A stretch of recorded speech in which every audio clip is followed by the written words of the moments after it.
Selamat pagi. Pagi. Masih semangat pagi ya. Kita sudah belajar dari serial saya sembuh roh, inner healing, gambar diri, siapa kita sejatinya. Lalu dari situ dibawa pada pemulihan hubungan relasi suami istri, termasuk kalau belum nikah ya nggak apa-apa, buat persiapan nikah. Nah sekarang relasi orang tua anak. Orang tua anak bisa sebagai orang tua atau Niko, adik ya sebagai anak itu nggak apa-apa memahami orang tua. Jadi bagaimana kita membangun relasi yang benar dengan keluarga, karena keluarga menjadi sebuah sistem yang di dalam teori kesembuhan bahkan nomor 2 kuasa kesembuhannya. Roh pertama, kedua sistemik, habis itu ada mental tubuh gitu kan. Ya benar semua keluarga kita di camp, tenang, pulang ketemu anak. Maafnya kemarin duha belum kan? Iya. Lupa. Kamu ya kan sakitnya bisa tambah lagi. Semangat duha dulu sebentar. Kan kesehatan dipengaruhi batin. Batin dipicu emosi. Kan bisa jadi kejadian. Maka pemahaman untuk memahami kejadian. Untuk memahami kejadian itu bisa dengan aneka teori atau ilmu ya. Tapi sekarang kita masuk di hubungan orang tua anak. Supaya anaknya hebat atau dirinya juga hebat. Kalau saya pakai Mazmur berkata bahwa anak itu seperti anak panah, gitu ya. Anak itu seperti anak panah di tangan pahlawan. Jadi orang tua itu harusnya jadi pahlawan bagi anak. Anak seperti anak panah. Anak panah ini nggak bisa meluncur sendiri. Tugas orang tua, kalau kita pulangan, Musa berkata, didiklah anakmu berulang-ulang.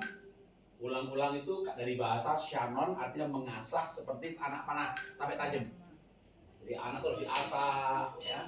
Tapi anak panah yang tajam pun masih tumpul, nggak bisa meluncur sendiri. Anak panah itu harus digerakkan lewat busur. Maka orang tua itu harus jadi kayak panahnya. Panah itu apa sih? Pegangan yang ini, busurnya itu kuat, tapi harus lentur. Ya, tegas, aturan, disiplin, boleh. Bahkan kalau diperlukan ya untuk shock terapi secara psikologis itu pukul anak aja boleh, gunakan tongkat. Tapi jangan menginginkan kematiannya kata Alkitab. Berarti bukan karena benci, karena sayangnya. Gitu ya. Kuat, tapi bukan karena jengkel lalu pukul. Nah, itu udah salah. Karena sayangnya. Ya, dia ngerti, tapi kita nggak boleh pukul berkali-kali. Biasanya tinggal, kalau nakal lagi nanti mama pukul kayak kemarin. Cukup dengan mengatakan akan memukul lagi. Ya, apakah perlu itu pukul sebenarnya alternatif terakhir. Saya pernah pukul anak saya, tapi kayak nomor 1 sekali hidup. Besoknya kalau kamu nakal lagi nanti papa pukul kayak kemarin. Ya udah nggak perlu pukul lagi. Salah dikit pukul, kebal. Apa? Nggak apa. Overdosis itu namanya. Overdosis. Jadi bukannya nggak boleh. Ada sih ilmu psikologi mendidik tanpa teriakan, mendidik tanpa pukulan, mendidik tanpa hukuman. Ya bukan mendidik lah namanya. Nanti orang terluka. Jangan takut terluka juga. Kita sungguh-sungguh cinta anak. Dia nggak akan terluka kok. Kita pukul 1 kali, kita peluk 10 kali. Mana terlukanya? Nggak akan terluka. Dia bangun pagi, hebat, pinter, gitu itu anak mama. Kemarin roh malas itu menguasai kamu. Kamu anak rajin. Begitu dia nggak bangun, ayo anak rajin bangun. Dia merasa nggak kalau kamu tuh malas, dasar pemalas. Ya dia merasa dilukai hatinya. Jadi sebenarnya kita tuh bisa mendidik tanpa terluka, menghukum tanpa terluka. Anak dihukum nanti terluka. Ya kalau itu jangan menghukum. Maunya ilmunya terlalu gampang atau terlalu rendah. Gimana menghukum tanpa anak terluka? Nah, itu ilmu yang lebih tinggi. Pasti bisa kalau secara keseluruhan. Anak itu seperti anak panah, berarti ada busur yang kuat, tegas, tapi lentur. Lentur itu ya fleksibel, ada fleksibelnya, ya. Karena itu akan menjadi daya dorong, berarti motivasi. Anak akan melesat, tajam. Tapi anak ini kemana nih, ya kan? Dipanahkan kemana? Pahlawan itu mengarahkan pada sasaran yang tepat. Kalau nggak tepat, tukang ngomong, suruh sekolah accounting, stres. Tukang jalan-jalan, pembukuan, stres. Kita bikin anak stres semuanya. Ini burung raja wal ini. Jurusan terbagus, sukses. Sekolahnya senang. Berangkat sekolahnya, ya, gitu. Latihan terbang, kan begitu kan juga.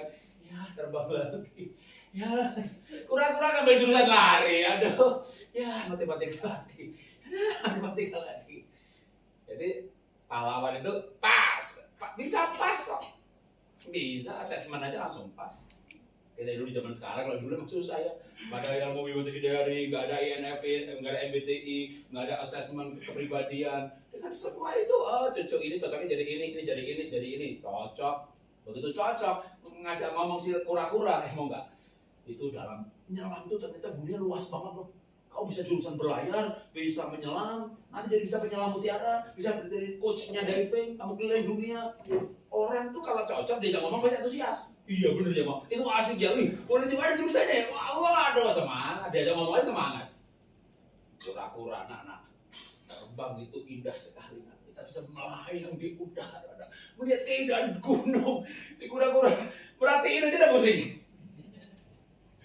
Jadi kita kadang diajak ngomong sebuah pekerjaan, diajak ngomong aja, nggak minat lah gitu. Ya emang bukan jadi bahkan kalau Pak nggak pakai assessment bisa nggak? Bisa, pakai hati nurani aja, pakai cinta kasih, lihat keunikanannya, senangnya ngomong apa aja bisa. Cuma assessment, ilmu, teknologi itu sebenarnya membantu kita lebih cepat menemukan keunikan.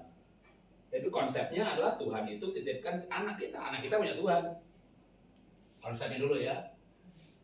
Pak Jokowi ya datang ke sini ya, sampai di sini pengen keluar dulu deh. Ya mau beli apalah gitu. Itu dia tasnya gitu. Jadi tasnya Pak Jokowi. Itu dia apa tasnya? Mentang-mentang presiden titip-titip taruh aja, ngambil silakan aja biarin ya. Gitu ya, betul. Taruh aja. Dirapiin, jagain, ya kan? Oh, banyak jangan di sini lah, ketemunya di pasar, dia bisa beli maling orang gimana? Punya presiden, dititipin saya, dia percaya sama saya. jagain. Jaga. Cuma kadang kita nggak sadar ya, anak kita tuh titip Tuhan. Kita tubuhnya Tuhan. Kita bernafas menghirup Tuhan. Bahkan kalau mau pakai Ayub pun ya, sama Pak Saiful juga bicara begitu. Kalau itu saya, wah ini cocok ini Ayub banget. Ada ayatnya nih. Kau di dalam tuh, aku bergerak dalam. Lagunya apa lagi kalau lagu dasar banyak banget tuh. Ya, kita di dalam Tuhan, Tuhan di dalam kita. Nafas itu milik Tuhan. Selama roh Allah dalam lubang hidungku. Cuma kita kan kayaknya Tuhan, sembuhkan saya. Coba dia di mana? Ya kan? Nah, sekarang di sini sama juga anak. Anak itu kalau kita punya Tuhan, anak punya Tuhan juga, dititipin sama kita. Kurang ajar. Itu gimana kita ini punya tasnya Pak Jokowi. Enaknya lu udah kasih lumpur sekalian lu. Kita kasih air ya maaf gitu. Pak Jokowi datang ya. Bukan banget.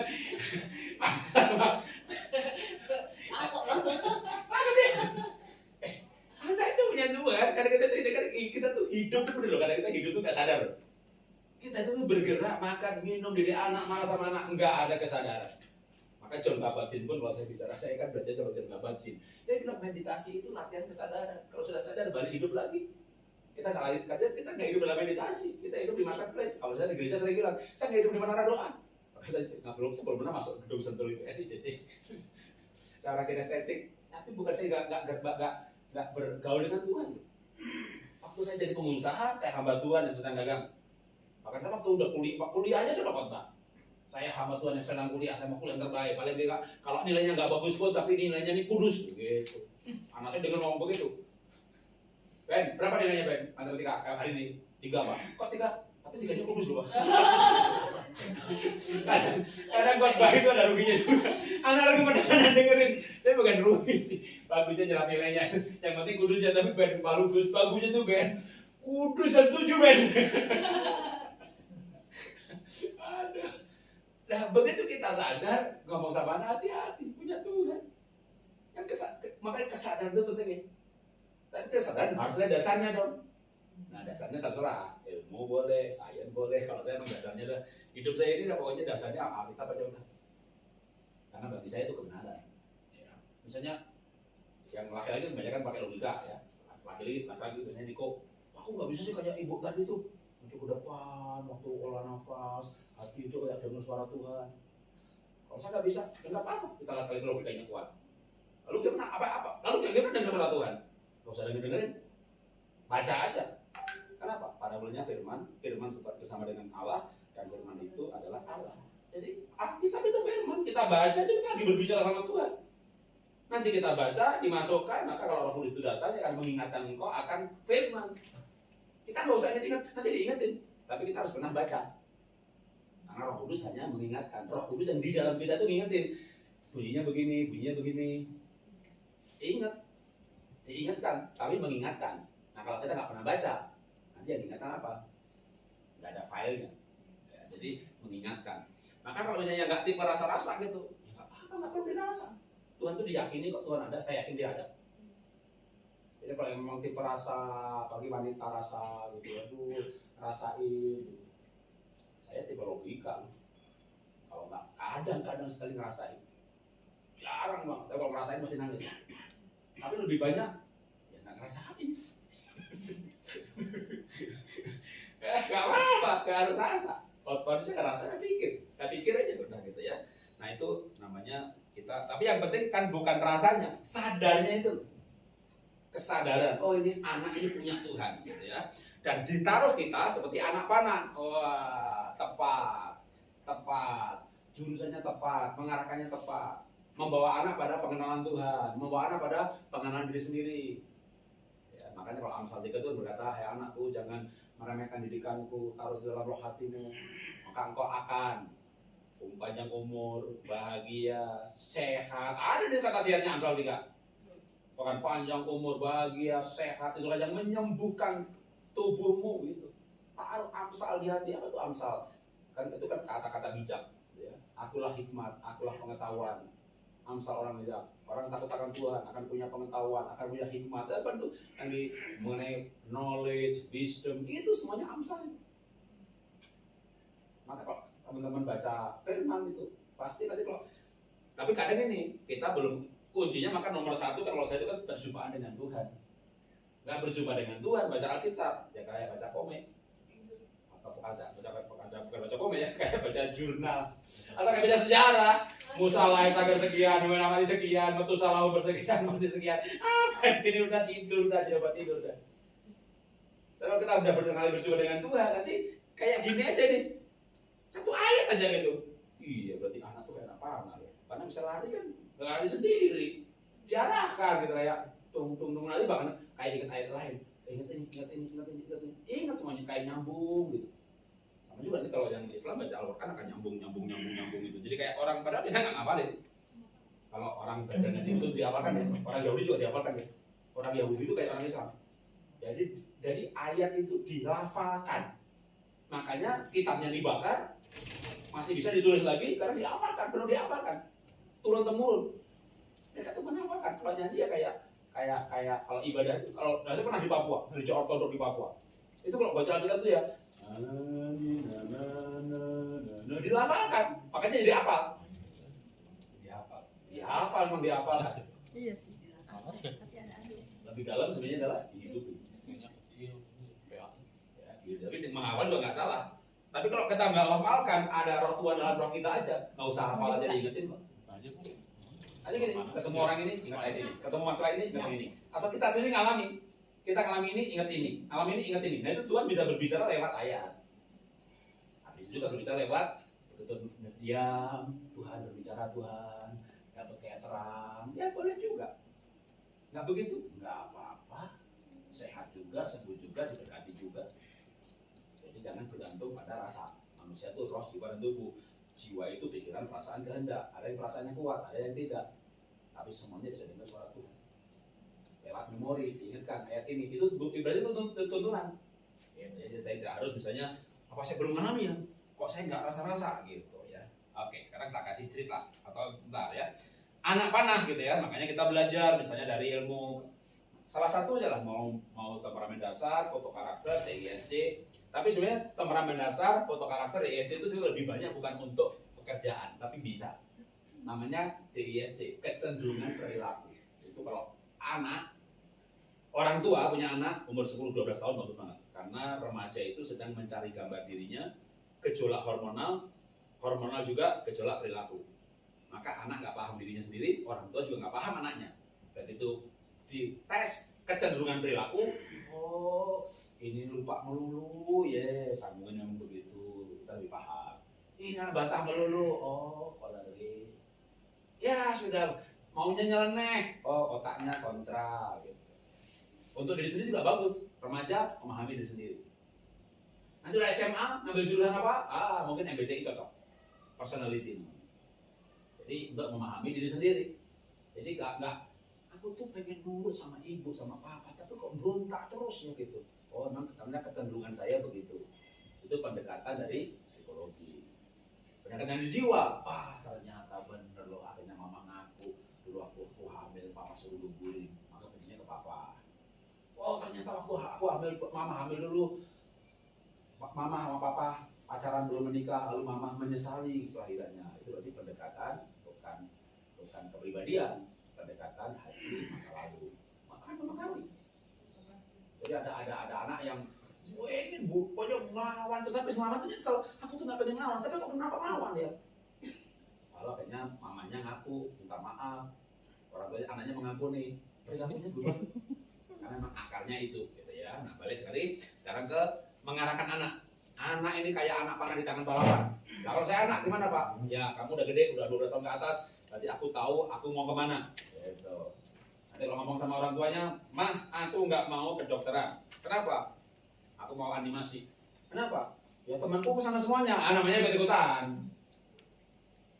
Nanti mampu tapi nggak suka. Tapi kalau kenapa kamu pengen kedokteran? Ya diriku tahu kok siapa diriku. Aku dites, aku melankolik, orangnya teliti, cocok keuangan, cocok komputer, cocok notaris. Aku dibukakan, aku ini siapa, cocoknya jadi apa, aku pengen bahagia. Karena angkatan saya ini angkatan yang banyak tidak bahagia teman. Angkatan saya, umur 50 tahun ke atas ya, saya 60 ya. Aduh, insinyur jadi pendeta, sarjana hukum jualan bakmi, dokter jual properti. Angkatan saya ini angkatan salah jurusan. Makanya kerja keras, kenapa? Karena nggak pakai otak, kakeknya otot.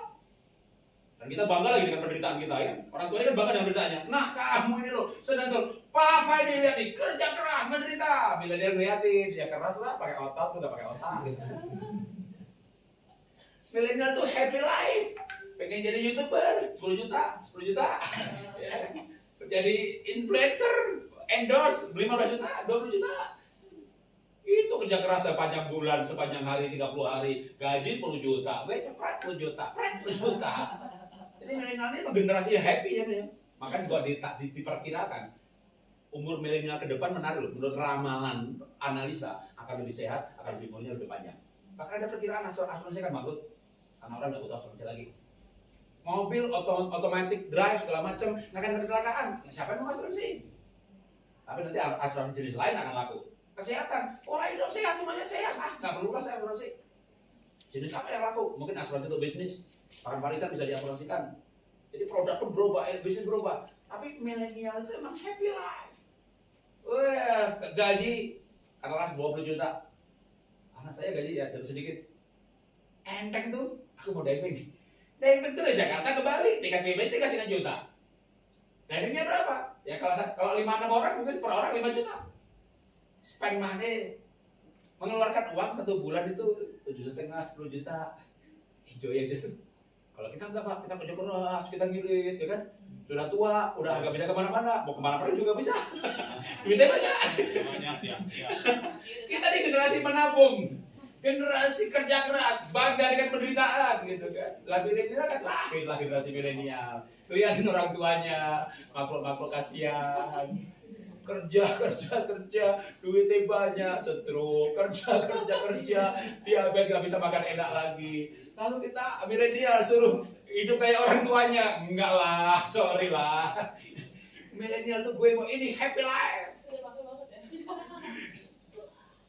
Milenial tuh mau hidup, dia menikmati, keluarin duit untuk nikmati itu oke banget. Beli mobil, ngapain beli mobil? Aduh, kayak sopir begini, grab aja di belakang kayak bos, ya kan? Milenial tuh happy life. Ngapain beli? Kalau kita kan kerja, beli tanah, bisa juga begitu. Beli tanah, beli itu, nanti pengen diwariskan gitu. Anak sekarang, beli aja apartemen, hak pakai tuh 80 tahun, paling sampai 70 masih sisa. Punya duit Eropa, punya duit Amerika, umur baru 30 tahun dari keliling dunia. Gue udah kemana aja? Kita bangga dengan penderitaan kita. Kita bangga dengan aset kita. Milenial nggak berpikir begitu. Generasi ini berubah luar biasa. Waduh, kita ngomong bisa nggak nyambung sama mereka gitu ya. Nah, balik lagi kalau Anda milenial, Anda tahu kemana Anda Pergi dalam arti yang sekarang ini udah bukan surga neraka dah. Aku mau jadi apa gitu. Orang tuanya bingung, anaknya bingung, nggak sudah bingung, celaka lah. Kalau paling orang tuanya nggak ngerti gitu, Anda ngerti gitu. Aku udah assessment, ternyata otak aku tuh tipe ini, aku preferensinya begitu. Oh cocoknya ini, mah aku mau jurusan ini kenapa? Aku tahu siapa diriku mah. Aku ini manusia hebat, manusia tuh Tuhan ciptakan luar biasa. Aku setelah kedokteran, aku bisa lulus. Tapi buat apa kamu nggak pakai? Aku nggak bahagia. Kalau dokter itu kaya, aku bisa kaya kok dengan animasi. Aku bisa kaya juga dengan jadi nulis buku atau jadi pembicara kayak Nick Vujicic atau siapa tuh yang namanya si penasihat yang nulis buku Purpose Driven Life. Nick Warren. Banyak pembicara internasional yang hebat-hebat. Satu kali bicara 200 juta, 500 juta, 1 miliar. Tapi kalau kura-kura suruh belajar terbang, nggak bisa. Jadi parenting itu sebenarnya kita mengajari anak menemukan dirinya. Kalau diulangi nanti nomor 1 adalah mengajari anak mengenalkan Tuhan, pemilik hidupnya. Itu nomor 1 menurut saya. Apapun agama kalian, pokoknya mendidik anak adalah membawa anak kenal pada Tuhan sampai ditanya. Karena kita sendiri benar-benar nggak kenal Tuhan. Baru membantu anak mengenal dirinya. Itu udah parenting udah selesai tuh. Pak tega Pak ngajari anak 13 tahun kirim ke luar negeri. Gak takut tuh LGBT, gak takut tuh free sex. Iya, anak saya dari Singapura pertukaran pelajar ke Jerman. Mah, temanku cewek, masukin cowok. Temanku masukin pacar ke kamarnya. Anak saya hidup bisa seperti itu. Kalau saya nggak takut anak terpengaruh. Bapak terang, anak Tuhan, kita pengaruh dunia. Tapi anak harus betul-betul kenal Tuhan. Kalau nggak mah, aduh, kamu important kali ya. Edit. Kamu normal kan? Di luar negeri ada 20 tahun belum pernah seks, nggak normal. Jadi dia hidup di mana nih? Ketika kuliah ke Jerman, ke Afrika, ya aduh teman kuliahnya, kamarnya cowok masukin cewek, cewek masukin cowok, yang parah kan cowok masukin cowok, cewek masukin cewek. Ya begitulah dunia ini. Kita mau semedi, jadi biksu di atas gunung ya silakan, nggak apa-apa kalau panggilan. Tapi gimana kita bisnis dengan jiwa biksu gitu? Kita dagang dengan jiwa pendetaan begitu ya. Jadi kita tetap kudus di dunia yang kotor. Tapi anak, baik anak parenting, temukan diri mengajari anak menemukan. Maka dia harus kenal diri sendiri. Pas belajar diri sendiri aja kita akan kenal anak kok. Kan kita belajar nih, Samuel PPT, oh berarti anakku tuh begini ciri-cirinya, kolerik dia. Maksud kita belajar diri sendiri, udah pasti kan dia adik kan. Berarti istri saya pragmatik, dong berarti ngerti siapa orang lain. Menerima diri sendiri, pasti menerima orang lain. Menerima diri sendiri, orang lain juga terima kita. Jadi mau parenting, mau pernikahan, sebenarnya mengenal diri itu fondasi. Nah, kalau sudah menanam cita-cita, tapi gimana Pak kalau saya nggak jelas Pak cita-citanya, Pak belum ngerti anak saya itu cocoknya apa, dokter, dagang, bisnis, oke, bisa cita-cita universal. Apa itu? Ini foto saya, 92 tambah 5, 97 dah kira-kira berarti, ya. Karena anak saya lahir 92, waktu itu umur 5 tahun. Bisa lihat foto anak saya boleh? Bisa lihat foto saya boleh? Pilih yang mana? Yang belakang Pak. Itu foto saya itu. Apa? Penampilannya gimana? Orang Jawa bilang mesake. Jadul Pak, jadul. Sudah jadul. Bukan cuma jadul, miskin lagi. Memelas loh itu mesake itu memelas. Aduh kasihan. Ibu cinta ke bapak ya? Kayaknya istrinya ngambil foto nih. Dulu dia gak suka difoto. Jadi semiskin-miskinnya saya nabung beli tiket Singapura. Nggak nginep di hotel Bapak Ibu. Tapi temanku banyak banget. Aku nginep di pastor di gereja. Jadi tak ajak ke Singapura. Ngapain? Tunjukkan di Singapura bersih, indah, lalu potret-potret, yang penting kan potret gitu kan. Sampai ke Bali Jakarta, fotonya di print. Nah, mulai ngasih cita-cita yang sederhana, mengejar impian. Kalau ada buku juga namanya Purpose Driven Life, hidup yang digerakkan oleh tujuan. Maka setelah kenal Tuhan, kenal diri sendiri, menentukan tujuan. Dibangun nilai, hidup itu digerakkan sama tujuan. Juga oleh nilai-nilai yang diyakini. Udah, itu kayak pelajaran udah intinya di sini. Nah, kalau untuk anak kecil, gimana anak kecil kasih tujuan? Ya, nggak susah. Nah, hidup ini nanti tujuannya surga, cita-cita aja gampang. Cita-cita belum jelas, dokter atau insinyur. Cita-cita yang umum. Apa itu? Misalnya anak saya, nah mau nggak kamu bisa nanti bisa sekolah ke Singapura? mau bagus, bersih, begini. Pokoknya dia kagum dia senang kan. Jadi foto ini di print. Lalu anak yang tulis sendiri. Sekolah ke Singapura gitu. Ilmunya, tadi ada ilmunya. Ya Bapak Sri itu ada ilmunya. Kayak dulu waktu saya masuk Astra gitu kan. Cita-cita itu divisualkan. Saya sebagai orang sales kan di training, ya kan. Mau punya rumah, mau gambar rumah tempel kan gitu kan. Saya pengen apa gitu ya. Abraham kan juga dikasih udah anak bakal banyak gitu. Jadi kita kasih impian. Setelah itu diajari, kamu bisa, nggak bisa. Sangat saya jadi dagang gitu kan. Diajari caranya gimana omset 2 kali lipat. Lalu pengen ke luar negeri, gambar foto, bikin kolase. Ditempelkan sebagai cita-cita. Jadi ilmu training market sales ini saya pakai untuk didik anak, bikin poster cita-cita, gitu kan, pengen ke Singapura, luar negeri, gitu. Ini nggak 1 hari ya, berbulan-bulan, bertahun-tahun. Nah, Singapura kemarin itu tiketnya segini, kita beli makan sekian dolar kan, mahal di sana. Terus, ya sekolahnya mahal juga, apalagi sekolahnya makannya mahal, 400 juta tuh setahun. Kosnya, ya kalau 500 dolar, 5 juta sebulan. Ya terus gimana dong? Ya papa nggak bisa ngapain kamu luar negeri, nggak kenapa nyuruh. Anak kelas 1 SD nih kita omongin loh, ada loh namanya beasiswa sekolah gratis. Masa ada sih? Ada. Kalau kamu pintar gratis tuh. Jadi ini minggu demi minggu, bulan demi bulan yang ngomongin soal. Jadi anak kecil dari kecil tuh anak saya tak ngomongin beasiswa. Bukan cuma gratis, ada lagi beasiswa yang itu pintar gratis, pintar lagi asrama gratis, pintar lagi dibayarin malah tiap bulan. Akhirnya dia bikin tulisan lagi posternya. Beasiswa. Kalau kamu nggak beasiswa, kamu nggak bisa keluar negeri. Itu satu-satunya jalan. Nah udah. Kalau dia kok nggak belajar, capek. Oke. Tapi kalau udah nggak capek belajar lagi ya. Kan mau ke Singapura. Oke. Jadi kita tidak marah mengingatkan cita-citanya, mengingatkan tujuan hidupnya. Di sini Bapak udah betul tujuan. Oke. Mau sampai di surga. Pulang semangat dulu baik. Bulan. 3 bulan pahlawan kesiangan, berbuat baik, yang lain gak berbuat baik. Kita bisa capek berbuat baik. Saya melayani tulus, bangun sekolah pedalaman, iya pendetanya korupsi, pendetanya mobil mewah, gue yang nyumbang, nah lo capek lo nyumbang, bener lo bisa capek lo nyumbang. Yang kita sumbang hidup mewah-mewah Pestapora, jujur ya bisa capek. Ya begitu capek. Tarik nafas, enggak betul apa saudara.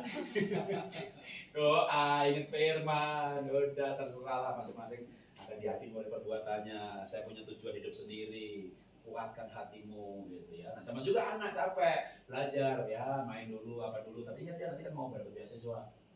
Ya singkat cerita ya. Singkat cerita itu dapat beasiswa beneran loh. Ya dia kejar. Anak saya tuh IQ biasa aja di bawah 120. Di Indonesia ada program akselerasi, kalau pinter bisa SMP 2 tahun, SMA 2 tahun, mana bisa, nah saya ikut, IQ nggak cukup. Dan saya nggak akan marah sama anak, kenapa IQ-mu di bawah 120? Enggak, saya tidak akan berkata begitu. Karena anak saya nanti akan menjawab, genetik, DNA, gitu. Dari daerahnya orang tuanya IQ berapa. Tapi orang IQ rendah, karena dia Edelman, pemenang Nobel, mengenai otak maksimal. Kalau ibunya imbang, ayah ibu sama-sama mendidik. Anak bisa otaknya maksimal, kalau dia seimbang, maka keseimbangan olahraga imbang, berat imbang, otak imbang, migran, vertigo, sembuh semuanya. Jadi ketika dia punya cita-cita, maka dia bergerak menuju cita-citanya. Bahkan kayak purpose driven life itu dalam aspeknya, aku mengidolakan Pak Jarod, nanti Anda bergerak ke arah saya.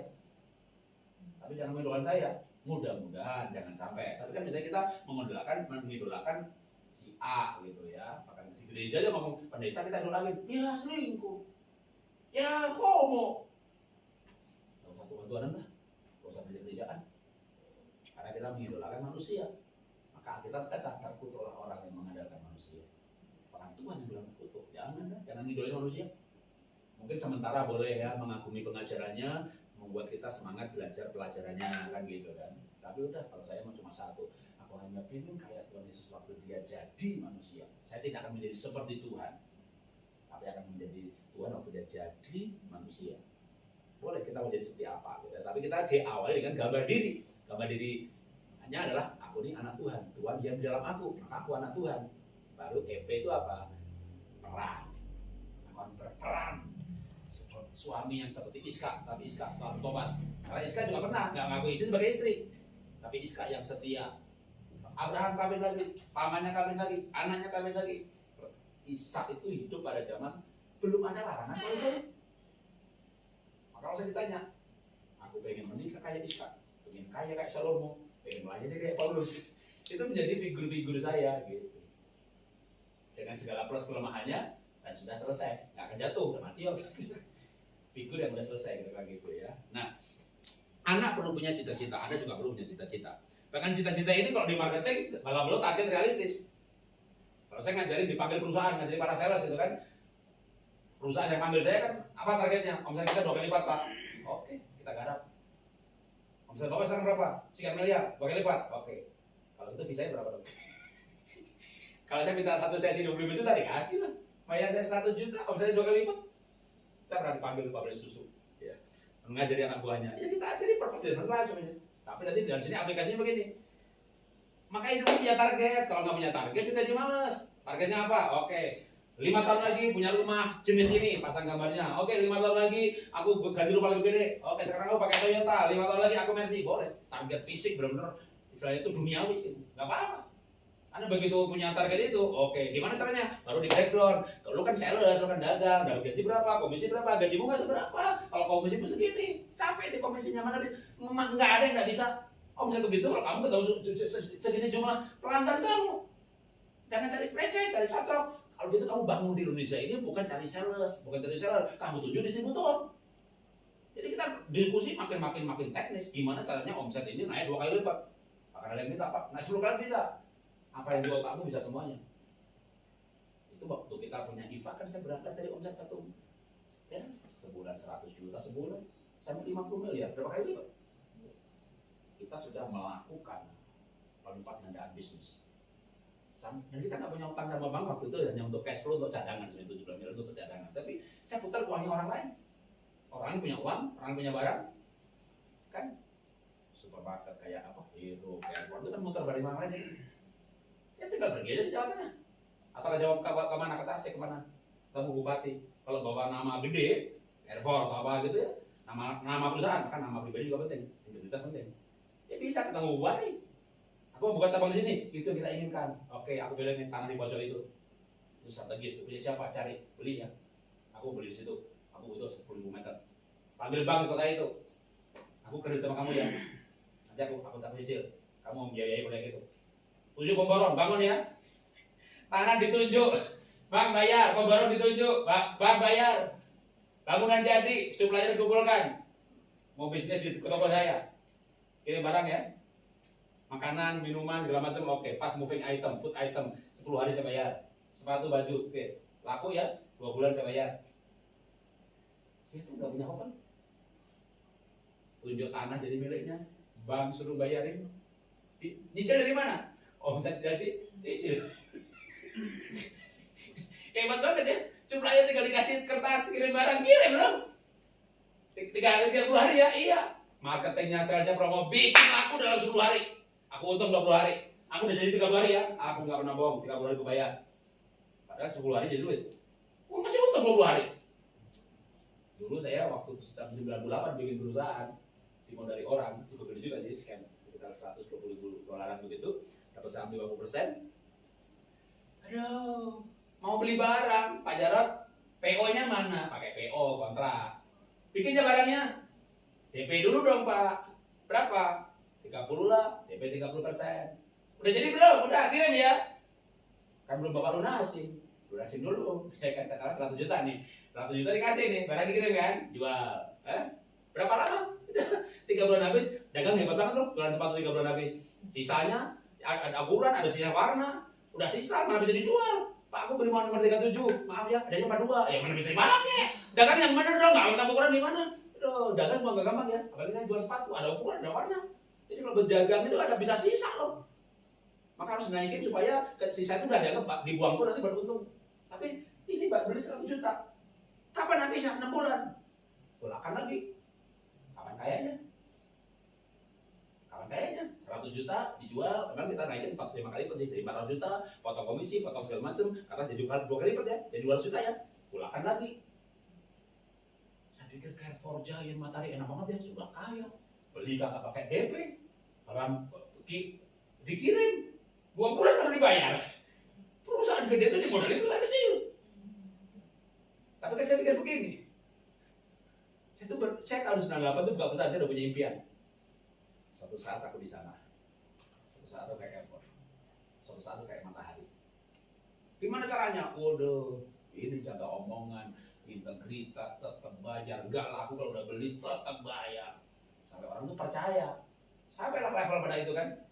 IFA berdiri, gedungnya gede, 8 lantai. Kata di BSD namanya juga kita. Pak Jarod, jualin dong barang saya.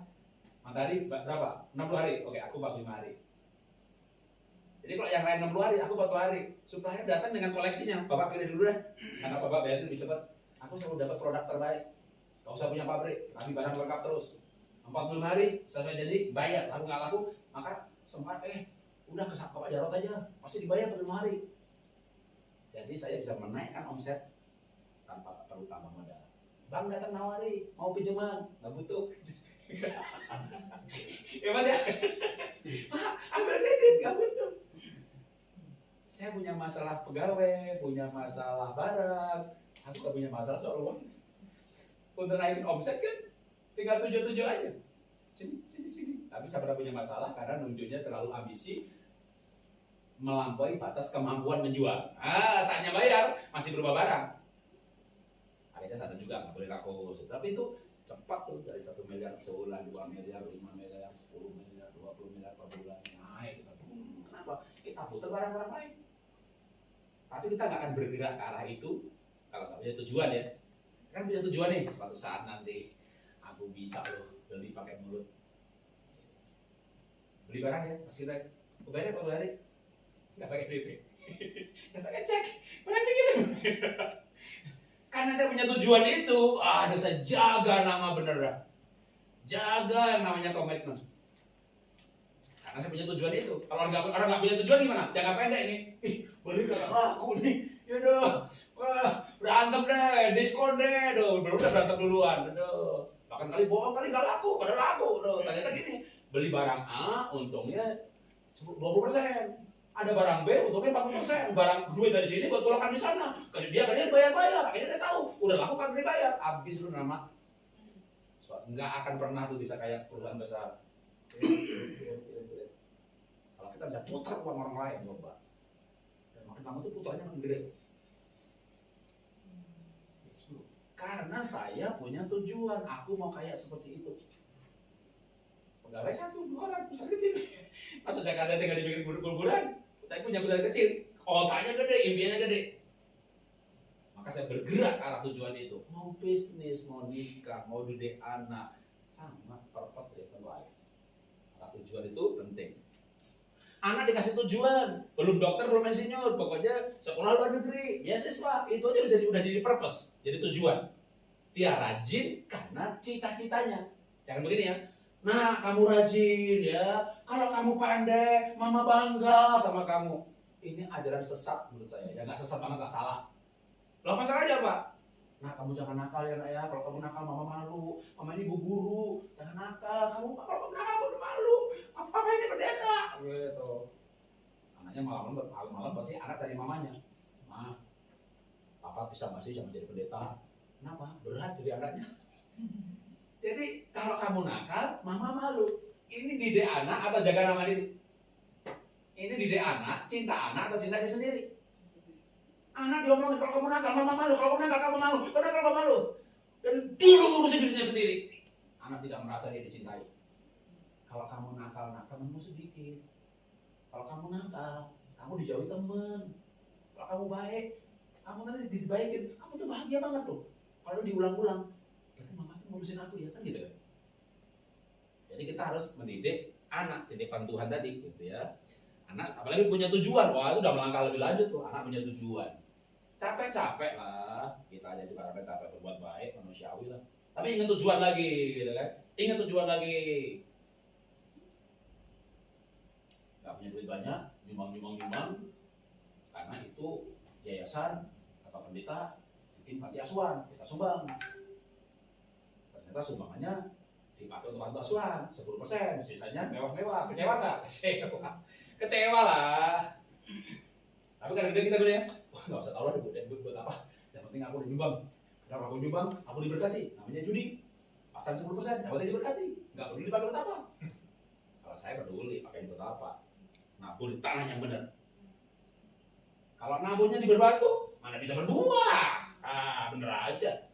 Menurut saya, kamu tuh nggak usah tahu itu buat apa. Ambil diri aja dia. Tetap harus nabur tempat yang benar. Kalau menurut saya begitu. Ya, yang membutuhkan. Nah, balik lagi ke sini. Hidup digerakkan tujuan. Ya singkat cerita, anak yang biasa-biasa saja IQ-nya, purpose driven life, hidup yang digerakkan tujuan. Anak pintar bukan hanya soal IQ, keseimbangan otak dan seterusnya. Maka akhirnya anak ya benar-benar lurus ya karena mau udah kerja ya. Maka anak itu anak yang punya impian atau orang tua punya impian, pengusaha yang punya impian itu sampai jadi tujuan hidupnya. Maka ia akan mengejarnya, kemampuan mengikutinya. Oke, kenapa saya menyimpulkan begini? Kalimat sendiri ya, bukan kalimat dari quote mana, profesor mana, enggak, saya ciptakan sendiri. Ilustrasinya gampang. Nah, dikejar anjing. Demen banget sampai saya dikejar anjing. Ibu bisa nggak lompat 1 meter? Ya nggak bisa lah Pak. Gitu. Pergi jalan-jalan ke komplek, cari tetangga yang punya anjing galak. Isengin dikit, gebuk, lempar batu, buka pintunya itu tetangga, kejar aja. Ibu bisa lompat tuh 1 meter. Karena Pak anjingnya gede banget. Kalau digigit kaki putus tuh. Karena ada kebutuhan yang nggak biasa lompat 1 meter, lompat loh. Jadi kalau ada kemampuan tuh ngikutin. Pernah ada cerita, nggak lupa di mana ya, tapi kisahnya itu rumah sakit kebakaran. Orang lumpuh berjalan tuh ke halaman rumah sakit. Itu kalau yang mengalami itu berdoa syafa'at itu pasti dia berkata, aku melihat malaikat di hidung saya. Kalau yang mengalami ateis, ada sugesti luar biasa. Ceritanya sama, tafsirannya sesuai kepercayaan masing-masing. Maka saya bilang kepercayaan itu Anda boleh pilih yang mana. Kejadiannya sama. Orang karena sugesti bisa sembuh. Kalau kita percaya Tuhan, tentu kita nggak bisa sugesti dong. Ya, saya ditolong Tuhan, Tuhan bisa mujizat. Jadi mana yang benar? Ya kita nggak tahu sebenarnya. Kalau mana yang benar itu kan bisa bantuan, saya nggak tahu. Betul-betul bisa mujizat, betul-betul bisa malaikat gendong dia, atau hanya sekedar sugesti. Tapi kita ada kebutuhan, nggak mau mati kebakar, gitu ya. Jalan sih lumpuh. Jadi kebutuhan itu bisa menjadi tujuan. Ketika menjadi sebuah kebutuhan, maka kemampuan akan mengikuti kebutuhan itu. Kemampuan itu mengikuti. Mau beasiswa, rajin. Ya karena rajin, otak diasah. Karena diasah, ya nggak bisa jadi pintar juga. Jadi hidup itu akan digerakkan oleh tujuan. Karena punya tujuan, jadi bergerak, berlatih, latihan, jadi kemampuan. Ini kalau garis ke kemampuan. Perkataan, jadi pikiran, jadi konsep, jadi mindset, jadi kebiasaan, jadi karakter, mengubah masa depan. Nah, kalau jalurnya berkah, kalau jalurnya kemampuan, ya kemampuan dulu. Jadi kemampuan, kebutuhan itu kan, maka ciptakan kebutuhan. Maka dalam training motivasi itu diciptakan kan kebutuhan. Karena training motivasi sales, ya nggak ada tuh ibu yang misalnya masuk surga gitu, nggak ada. Kalau holistik ya maaf lah Pak Ustadz mau saya udah surga kebutuhannya mencapai situ gitu kan, udah sembuh jadi tujuan. Kalau para sales mau nggak punya Messi kan begitu, duniawi banget materialistik ya, makanya dilatih para sales. Kita ajarin, makanya orang yang ngajarin orang lain kaya itu ya penampilan jadi penting. Walaupun mungkin kalau perlu kredit ya kredit mobil Mercy gitu kan. Bukan perlu sewa. Orang-orang motivator ya, tapi bagi saya kok jadi kayak menarik ya. Mungkin saya jadi unik gitu. Saya motivator untuk ngejar kaya, penampilannya kaosnya merek. Bukan merek, sponsor. Dulu udah dibazir. Followernya YouTube-nya 10.000, aku followernya 20.000. Dia jadi tamu saya gitu. Dia sekarang udah 600.000, aku baru 30.000. Enggak, sekarang kalau yang Exhibition dia udah 40.000 gitu. Dia udah 600.000. Jadi waktu saya aja jadi tamu saya, ngobrol gitu. Suaminya itu pada dia kan udah 4-5 episode gitu kan, tapi di channel saya. Kalau sekarang saya jadi tamunya channel dia. Pada Pak Jarod, kenapa? Dari kemarin Kalau saya sponsor peluru. Sekarang kalau saya lagi ke Surabaya kemana pakai kaosnya dia kan, ku potret. Nih sponsor lagi. Ibu Dewinya bilang, makasih Pak Jarod. Iya, barang yang bagus bolehlah disponsori biar orang tahu channelnya bergede orang kok. Iya, makasih Pak, makasih Pak. Nah, sekarang Anda jadi senior saya, enggak lah, aku berarti Bapak. Ini dulu dia follower masih 20.000, 10.000, kita 20.000. Tapi dunia ini ajaib. Karena Tuhan angkat orang tempat tinggi sekali. Ya dalam hal YouTuber, Tuhan angkat dia jauh melampaui saya. Dalam hal yang lain, mungkin saya lebih tinggi dari dia. Ya. Perjalanan orang unik. Oke. Makanya, nah ini juga karakter yang saya ciptakan. Ya. Saya animator dalam hal menciptakan namanya IT kreator. Maka saya begini. Dulu nama sekolah yang saya bangun tuh HK Animation Academy, tapi sekarang udah tutup, udah bangkrut. Ya. Jadi saya menciptakan 10 karakter Happy, Holy, dan Kid. Waktu saya menciptakan karakter itu, lalu saya ketemu sutradara, orang-orang yang belajar koreografer. Pak, Bapak tuh belajar koreografer ya? Enggak. Kok karakter sekian episode bisa konsisten kalau si Holy itu ini, sukanya ini, ngocehnya ini, gimmicknya ini, setiap karakter begitu konsistennya. Paling tak Bapak belajar psikologi? Oh iya, saya belajar psikologi. Sehingga setiap orang ini saya bikin petanya kan dari ISC-nya, temperamen dasarnya, personality-nya kita bikin. Tapi saya yang heran terutama tokoh utamanya Pak si Happy Holy Kid. Happy itu sebenarnya anak saya nomor 3, si ceria. Holy itu anak saya pertama, si melankoli. Kid itu anak saya nomor 2. Jadi yang ngarangnya gampang lah, mau kehidupannya tinggal dituang. Anak saya ngomong apa, jadiin gimmicknya. Gitu.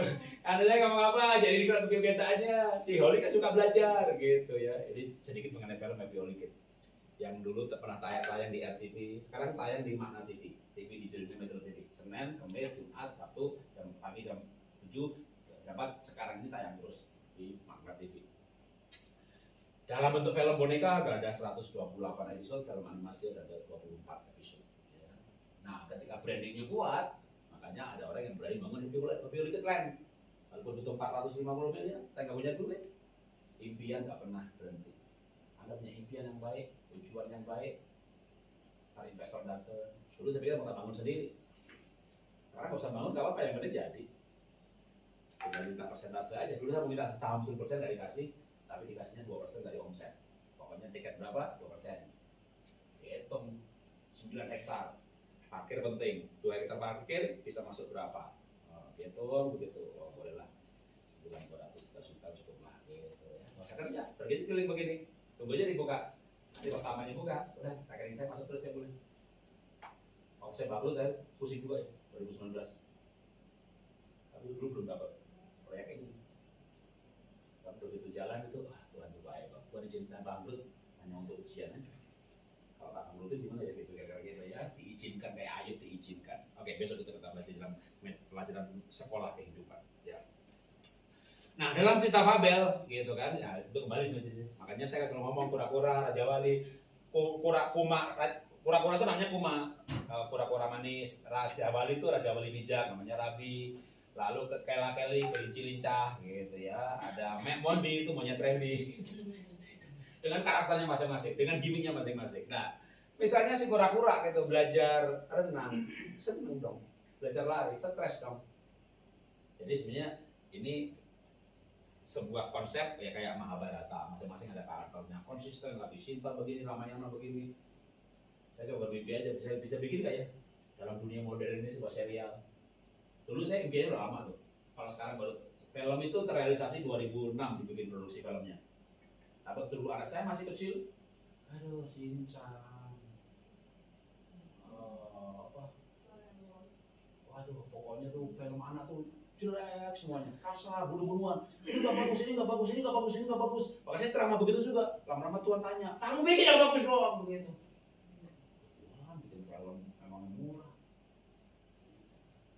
Ada mustahil. Iya benar juga sih. Tapi duit dari mana? Tapi impian itu sudah ada. Aku mau bikin yang bagus. Aku yang bikin mengajarkan. Dan waktu bisa bikin film ini ya, ini produksi 2006. Tapi konsep itu tahun 2000-an. Saya udah bikin konsep itu kayak sekarang nih. Islam Kristen semuanya jadi satu. Jadi kalau dalam film ini, Happy itu Manado agamanya Kristen, Holy itu Sunda agamanya Islam. Makanya lagunya, aku ini anak Indonesia, anak berakhlak dan berbudaya, berlaku santun, berlaku sopan dan berlaku santun, dan seterusnya.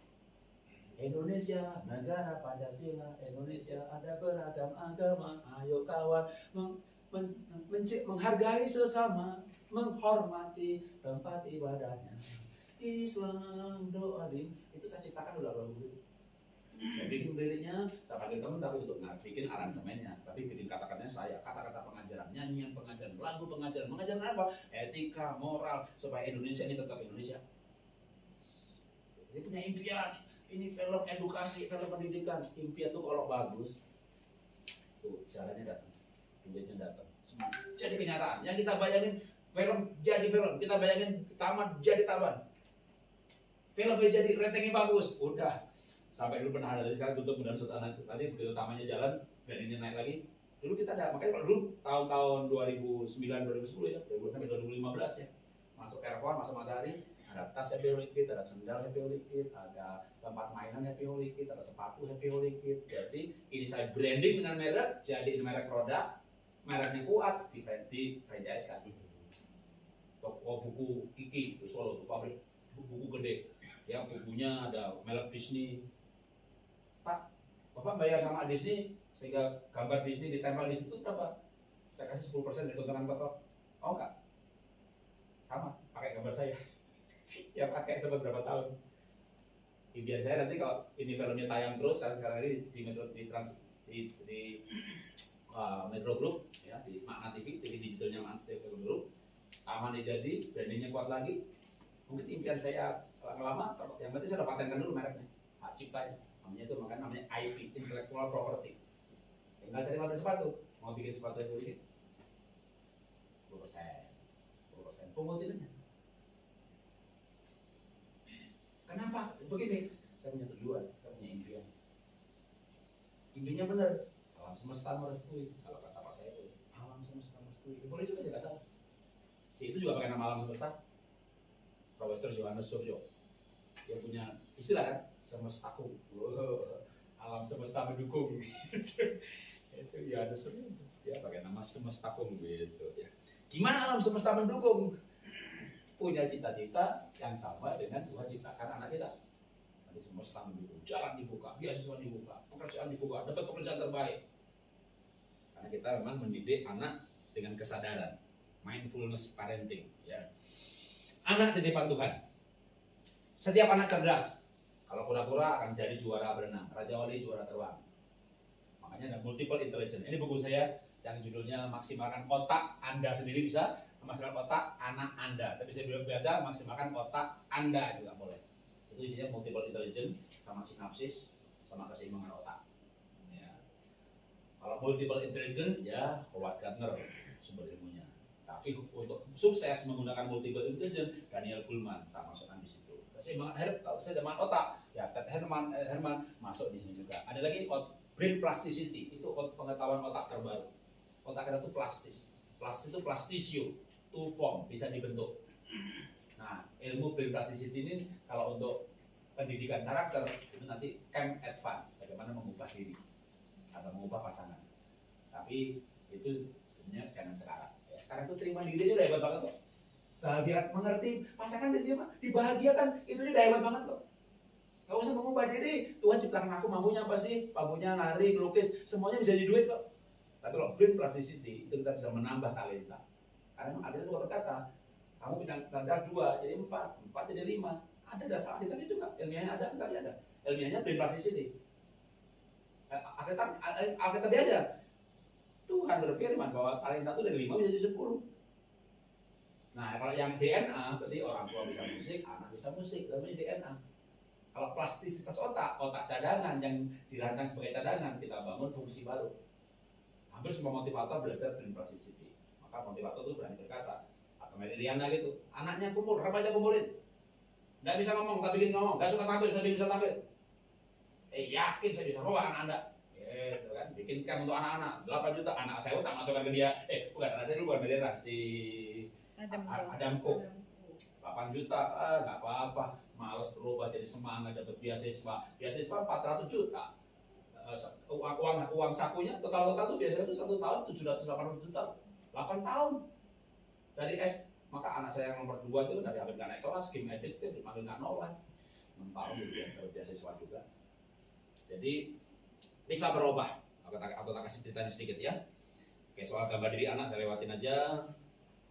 Ini gambar diri yang kemarin kita bahas. Ini bukan gambar anak saya, tapi anak saya itu dulu pernah seperti itu. Dipanggil nggak noleh, tak ada kontak mata, cueknya minta ampun, memang juga pragmatik. Dulu belum ada game lewat HP, masih di komputer, jadi komputer game. Aduh, namanya main game itu, sampai jam 2 pagi, sampai jam 3 pagi, lamanya jam 2, jam 3, bangun tidur mana bisa. Jamnya sekolah nggak bisa bangun, dibangunin, dimandiin, itu dimandiin, dipegangin lo, kalau nggak dipegangin roboh masih tidur. Dimandiin itu masih tidur, dilepas jatuh. Jadi dipegang tuh dimandiin, habis dimandiin tuh taruh di kursi, kita ambilin baju, sambil ngambilin baju, udah tidur lagi. Jemputan datang, Pak, tolong Pak, anak saya nanti sampai di sekolah dibangunkan dan diturunkan, karena di mobil tidur lagi. Bapak nggak bangunin, bapak pulang tuh anak saya. Sampai sekolah, anaknya dibangunin, sembahyongan masuk kelas. Ya kita masih dipanggil lah, anak bapak ngantuk, anak bapak tidur. Ulangan nilainya 2,5, 4,0. Tapi memang pragmatik itu ajaib. Ulangan 2,5. Tenang. Jamnya makan, jamnya tidur. Mau marah, muntah darah juga dia tetap aja kayak patung. Anak bapak ini sebenarnya nggak naik kelas, tapi kita naikkan karena waktu wawancara, ada juga pelajaran yang bagus. Tapi tolong ya Pak ya, di kelas 2 SD ini bapak lesin anak bapak nulis. Kalau kelas 2 masih nggak bisa nulis kayak sekarang, kita turunkan kelas 1. Anda bisa tahu perasaan saya? Jalop Wijanarko, pengkhotbah parenting, penulis buku anak cerdas, punya penulis buku mendidik anak, menulis buku mendidik anak dengan hati. Anaknya nggak ada kelas, kira-kira gimana? Dan saya tidak berkata, kamu rajin belajar ya, kalau nggak apa-apa malu, nulis. Enggak, tak keluar dari mulut saya. Itu saya pikirkan aja. Nggak bisa bilang sama istri juga bilang sama saya, kita ngobrol. Kita ke psikolog ya. Kita masih sombong lagi. Psikologi ilmunya paling hamba Tuhan, firman Tuhan. Lebih tinggi lah. Tumpangi tangan aja oleh seminyak. Ya nggak sembuh lah, yang sakit jiwa, bukan rohnya. Rohnya bener. Ya nggak betul lagi ya, sakitnya jiwa bawa kali jiwa. Itu yang membuat saya rendah hati itu sebenarnya anak sakit itu. Ya anak ngambil anaknya ini. Udah, janji sama psikolog. Masih sombong lagi bilang sama istri. Kamu yang cari deh pokoknya. Cari psikolog, tapi jangan Jakarta. Semuanya kenal kita. Oh. Akhirnya cari di Bogor. Masih saya bilangin lagi. Bilang sama psikolognya. Kita minta perlakuan khusus. Kita nggak ketemu di tempat praktek. Kita ketemu di rumahnya. Nggak lucu dong ketemu di tempat praktek. Shalom Pak Jarod, shalom. Pasien juga, iya. Gimana kita hari Minggu khotbah gitu kan? Didik anakmu, firman Tuhan berkata, yalah pasien juga. Akhirnya pembicara itu sombong-sombong, pendeta itu sombong-sombong. Kan percaya Pak. Kenyataannya anak saya benar naik kelas, dipanggil kan oleh, nggak dapat mata. Pengen punya PR, diam aja kalau ditanya. Ben punya PR apa enggak? Diam aja. Medical block, diam juga. Sampai akhirnya tuh istri saya tuh, kalau ditanya tuh jawab, punya PR apa enggak? Nggak tahu. Jawabnya nggak tahu punya PR apa enggak. Buka agendanya, oh kosong berarti nggak ada PR. Besok. Terus saya dihukum sama gurunya. Pak, anak bapak nggak bikin PR. Loh, nggak ada, bukan nggak ada. Anak bapak nggak nulis di agenda nggak ada PR. Belajar. Akhirnya kita nggak tahu itu sekolah sama anak saya. Dia telepon, Bu, anak ibu suka sama anak saya. Ada PR nggak? Ada, matematika halaman sekian. Ada PR, matematika halaman sekian. Kerjaan juga enggak. Lucu enggak? Marah enggak? Tahu kenapa hari ini sabar?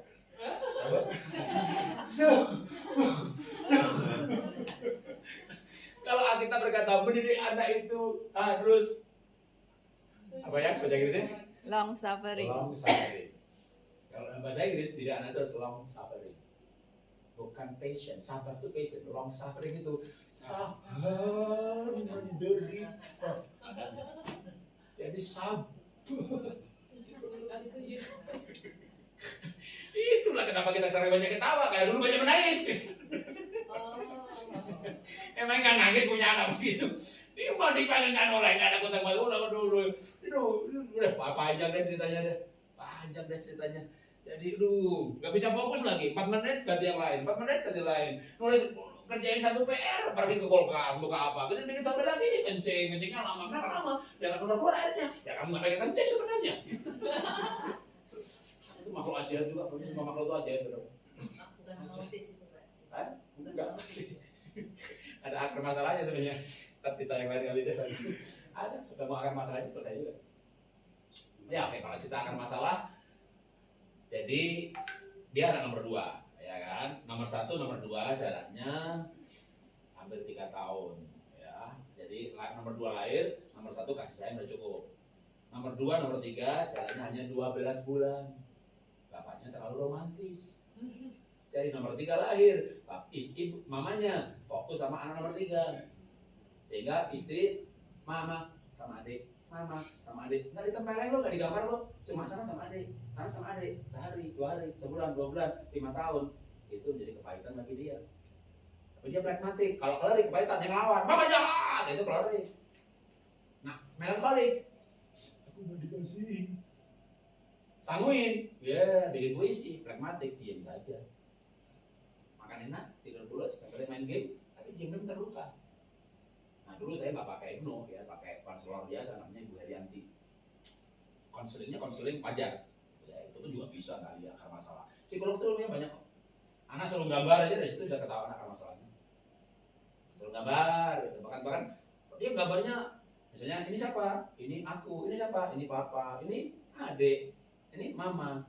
Oh ini akar masalahnya apa? Jauh sama istri, bener. Karena anak yang fokus sama anak paling kecil, jadi dia di kepala anak saya itu istri adalah ibu figur yang jauh.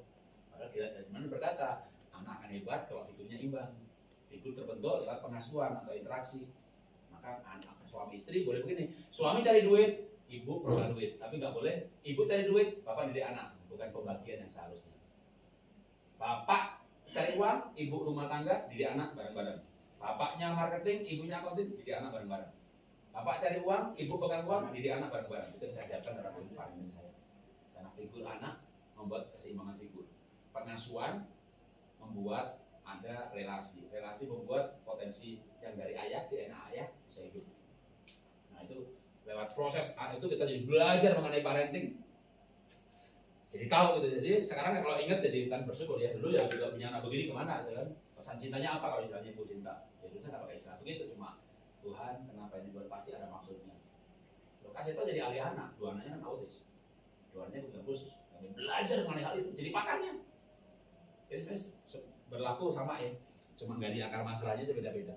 Kalau itu dulu ibu Herianti yang di Bogor itu anak seluruh gambar aja. Kalau yang gambar tuh paling gambarnya keluarga, tinggal tanya ini siapa. Jadi sambil ngobrol itu sebenarnya dia wawancara. Ini aku, ini papa, di gambarnya gandengan, deket banget sama papanya. Ini siapa, mama di mana di situ. Apalagi nggak ada gambar, mama nggak ada, kan dia pergi, jadi adanya kakaknya jauh, beli jauh sama kakaknya. Dari gambar tuh dijak ngobrol, itu keluar semuanya namanya alam bawah sadar. Jadi pakai tekniknya bukan teknik hipno, teknik membaca apa yang dia gambar. Yang gambar kan hati. Gitu. Asal nomor 3, waduh susah lagi, suruh gambar abstrak. Psikolog ilmunya banyak, berapa lingkungannya, berapa segitiganya, itu ada arti semua. Makanya psikolog juga ada yang pakai belajar apa? Tulisan, suruh nulis aja dia. Cara antar garis, kiri kanan, bisa. Pak Yakob Isra, orang suruh tanda tangan aja, nama, tapi tanda tangan dan nama. Sehingga kita bisa tahu nih, tanda tangan. Tanda tangan itu juga mewakili. Jadi gali masa lalunya dari situ bisa tahu. Banyak ilmu di dunia ini. Kita menggali akar masalah. Ya. Oke, singkat cerita. Ya kita ajari anak gambar diri, saya lewatin karena kita udah belajar soal apa keunikan anak ya. Cuma sekarang aplikasinya dalam parenting. Nah, waktu kita belajar konsultasi dengan Ibu Herianti Satyadi, sekarang dia sudah PhD, dia dosen psikolog di Atmajaya. Ya. Maka waktu kita konseling dengan anak dulu ya diajarin gitu. Anak saya nggak bisa fokus main game segala macam, dia kurang kasih sayang, kurang serotonin, dia terluka gitu. Kita bukan orang tua yang main gaplok gitu. Ternyata sama papa. Cuma begitu aja. Udah terluka itu anak. Bukan yang menjadi akar masalah. Jadi jangan pikir kita goblokin tuh anak yang enggak lu. Apalagi digoblokin. Sana sama papa gitu aja udah. Mama yang jauh. Gitu. Akhirnya kalau saya beli mainan yang disukai anak saya kasih istri ngasih anak. Sehingga anak merasa, mama tahu kesukaanku, padahal aku yang beliin. Jadi yang dibalik ya, nih, mama beliin. Jangan kayak papamu tuh, kalau dulu sama kamu gitu. Ini mah provokator. Kita harus jadi satu tim nih. Karena kita tahu assessment anak itu figur istri jauh gitu ya. Kita deketin gimana kalau ngasih lewat situ. Lalu kita sadarnya gini, kita ke mall. Ntar kamu malah gak adiksi anak ya, nomor 2 ya, aku nomor 1 ya, gitu. Kita tuker-tukeran peran. Siapa yang deketin siapa gitu. Untuk membawa pada keseimbangan figur. Figurnya imbang, jiwanya imbang, otaknya imbang, selesai masalah. Tapi ini nggak cepet 6 tahun. Tapi dia waktu itu 3 tahun dia udah eksponensial. Dari hampir nggak naik kelas, lalu mulai kita motivasi juga kan anak-anak dimotivasi ya. Ben, kamu kan sebenarnya main game. Kamu bisa nggak Ben? Kalau kamu tuh bisa 15 besar Ben. Kamu tuh apa atlet? Jadi dia hampir nggak naik kelas gara-gara gamenya. Tapi saya nggak musuhin gamenya. Kamu boleh main, nggak boleh. Yang disukai nggak boleh. Nah, musuh nih, jahat nih. Apakah ada orang dengar nasihatnya penjahat? Apa ada orang terima nasihatnya musuh? Jadi kita nggak larang main gamenya Ben. Tapi main game 2 jam sehari ya. Kamis, Senin 2,5 jam, berhenti. Selasa, kamu udah lewat 2 jam, berhenti. Musuh nih, dia belum sadar. Sabtu dia tidur. Sabtu malam nggak bangun-bangun. Jam 10 jamnya main. Ben, bangun Ben, kenapa? Jamnya main. Bangun ya. Nanti kalau kita beli kopi, dia mulai sadar nih. Bukan musuh ya. Emang. Apa ya juga ternyata. Ternyata bukan aku nggak boleh. Boleh tapi ada waktunya. Itu kan butuh waktu dong. Anak itu tuh sadar dari berkata, mama jahat. Yang dialamin begitu kok. Nggak boleh ngomong begitu. Mana bisa kita bilang nggak boleh. Kalau kita udah rasakan. Kasih pengalaman, merasakan, kita baik. Jamnya main. Jangan begini, tidur. Bagus banget, nggak main game. Jahatin lah. Jamnya main, itu. Jamnya main. Lalu kita bilang, tapi kan susah jadi orang tua gini gitu ya. Ya makanya orang tua perlu belajar. Supaya jadi orang tua yang baik gitu loh. Yang baik itu apa ya? Kita kamu bisa nggak kalau kamu 15 besar kamu papa upgrade, kamu bisa main lebih cepat. Jadi kita nggak musuhi hobinya yang kita nggak suka yang bikin dia naik kelas. Ada orang hobinya gereja, ya gereja terus nggak naik kelas juga. Hobinya main terus ya nggak naik kelas juga. Apa bedanya ke gereja sama main game? Kalau ke gereja kan bisa hobi loh, atau pelarian, bukan melayani Tuhan, lari dari masalah. Jadi bagi saya itu ya begitu aja. Terus akhirnya bisa 15 besar, bisa Pak. Kenapa yakin bisa? Hadiah game sama. Ya yakin bisa karena satu kelas 17 anak. Kemarin 17 besar. Sekarang 15 besar. Apa susahnya? Bapak Ibu, jadilah ayah yang realistis. Kita akan tinggal di surga, kita tinggal di dunia. Anak kita ranking 17. Suruh ranking 1 mana bisa? Nah, kamu kakaknya Pak Jarod tuh ranking 1, dapat beasiswa, dibayar tiap bulan. Anak disuruh ranking 1. Nggak ada yang mustahil bagi Tuhan, nak. Betul, Ma. Nggak ada yang mustahil bagi Tuhan. Tapi aku bukan Tuhan, aku anakmu. Sadar, Ma. Sadar. Ranking 15. Besoknya lagi bisa nggak tahun depan 12 besar, sebelum namanya target achievable. Kalau saya nggak jadi para sales pun begitu. Omset 1 kali Pak, gitu. Itu tangga suksesmu. Mau berapa tahun? Mau 2 tahun, mau 3 tahun, bikin tangganya. Oke, sekarang ketemu bulan depan mau berapa? Kan gitu. Di breakdown. Tangga sukses itu di breakdown. Jadi kita begitu breakdown, kita samin ke anaknya, nggak sananya dulu, sininya dulu. Bisa 15 besar? Bisa. 15 besar, ya kan. Mertua datang. Opa. Mertua saya datang. Kita panggilnya Opa juga. Opanya anak kan, Opa. Bena nih hebat Opa. 15 besar Opa. Kan dia datang dengan otaknya Cirebon. 1 kelas 50 ya kan?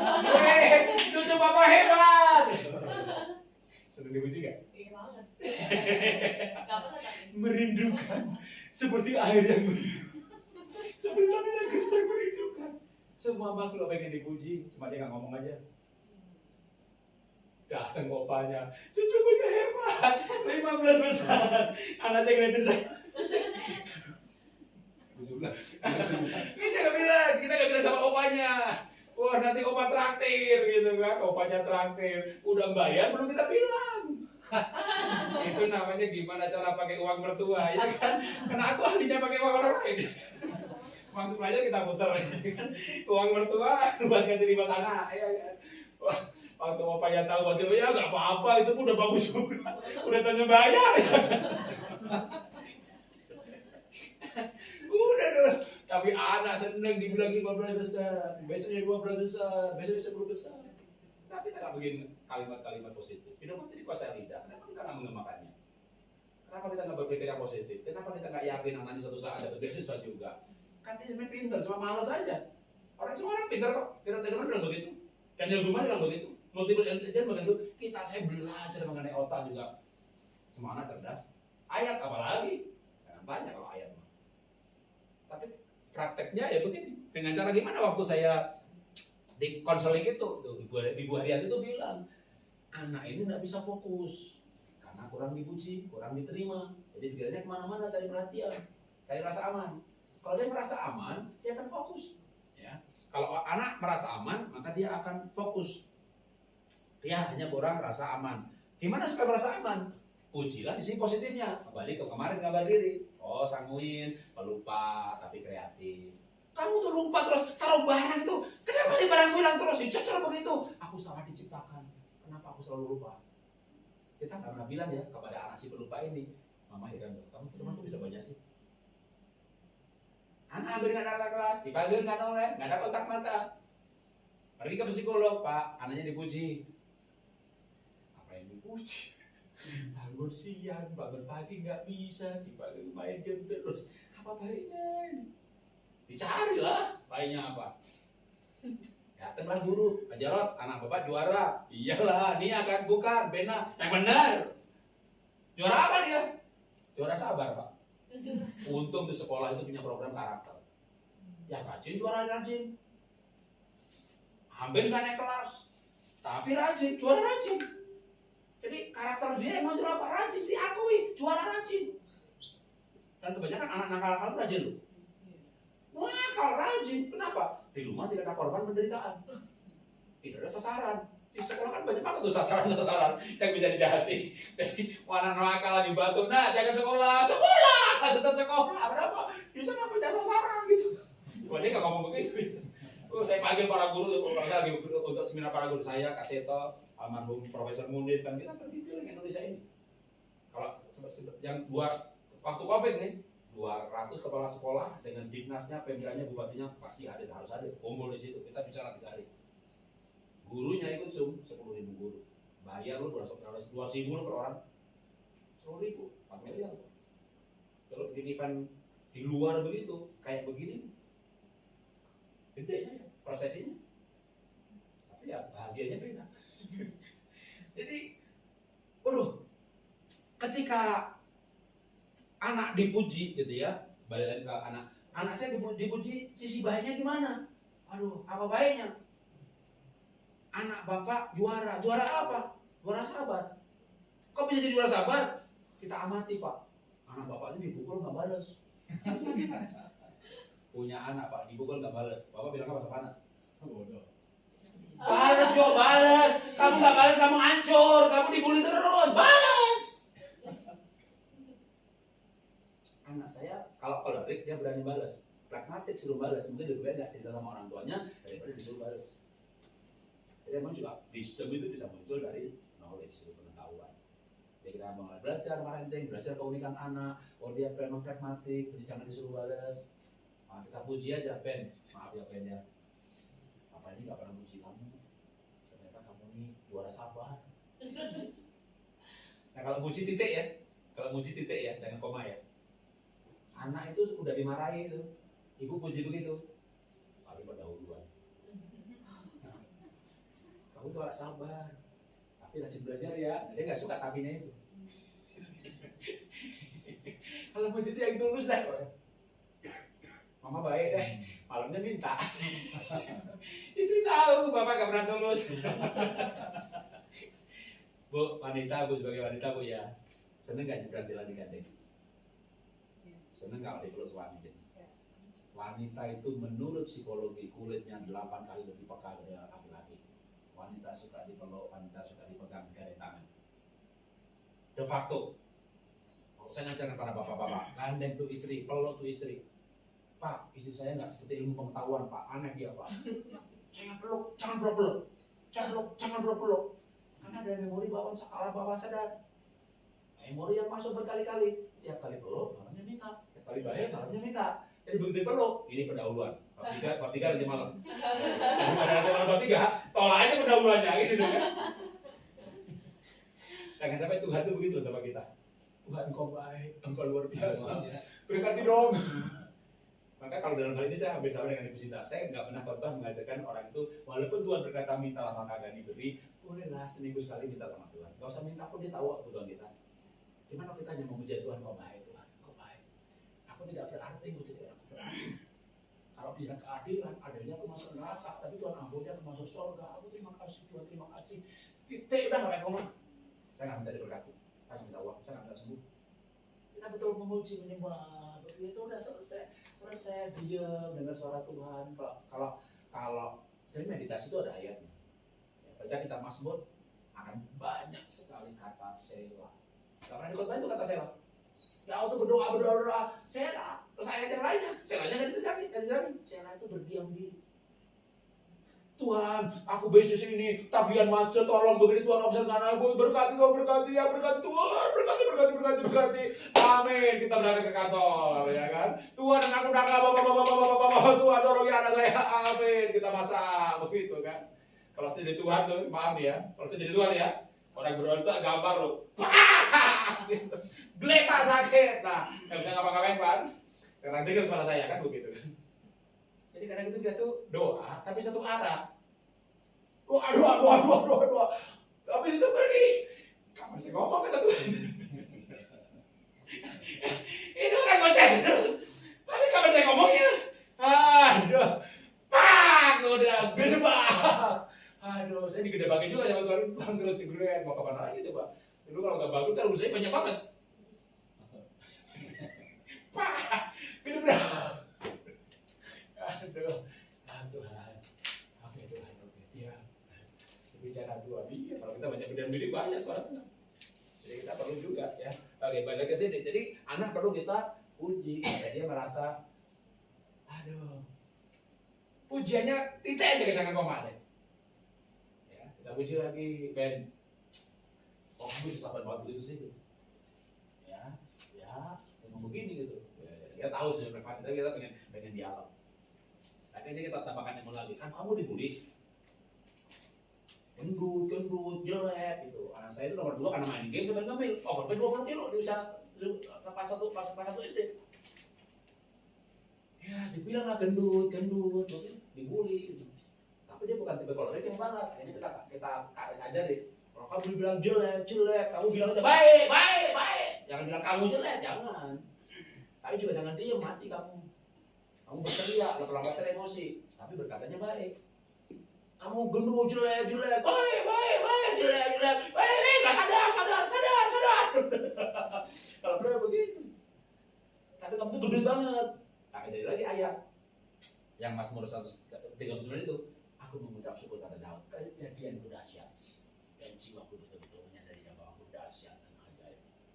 Jadi kalau dia diladenin gendut, dahsyat, gedut, ajaib, gak nyambung. Jiwaku betul-betul menyadarinya. Aku gedut. Jadi kita ajari anak kalau diledek jangan marah. Anda diledek jangan marah. Kenapa? Anda diledek, marah. Yang ledek dia akan cari orang lain. Kasih tahu. Kamu ngomong begini apa dia? Pasti dia marah. Pasti ada. Dia benar. Dia cari yang lain. Sini. Kenapa makin banyak yang meledek, ya kan? Kalau saya diledek kan gak marah. Jelek. Siapa ya? Kita gak rasa. Nanti dia gimana yang dari kita? Kamu ledek yang lain, Jarod gak usah, kenapa? Urat marahnya udah putus. Percuma ledek dia. Atau jangan-jangan kita dibikin sengsara. Kita marah-marah, setan iseng, ambil setan yang lain. Ajar dia. Kita harus tetap menyembah Tuhan, tetap puji Tuhan. Akhirnya setan pilih. Percuma kerjain yang lain aja. Kita kerjain makan dekat sama Tuhan. Yang itu biarin aja. Percuma. Berat marahnya udah putus. Makhluk ajaib tuh, kata ajaib atau aneh, gila kali. Rugi ketawa, rumah kebakaran ketawa. Ya sudah biarin deh. Kita tanya kapan marah aja. Mana kan?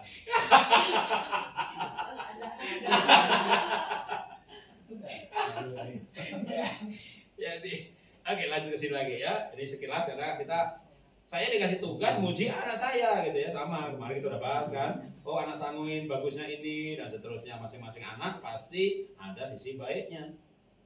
Sama juga kalau dibalik, orang tua saya galak pak, iyalah kau dari. Bisa lihat lah bapaknya tegas, bapaknya tanggung jawab. Ibu sama cerewet melulu, iyalah cerewet kalau dia rapi. Orang rapi masih cerewet, dia cerewet sama yang tidak rapi. Karena kau yang sanguin tidak rapi, pasti dicerewetin terus. Udah makin sadar gitu ya kan. Ya repotnya ada sadar dia nggak sadar. Ya. Jadi ngomong gereja ya. Kita ngomong gereja ya. Diajari pelajaran hati Bapa. Ya.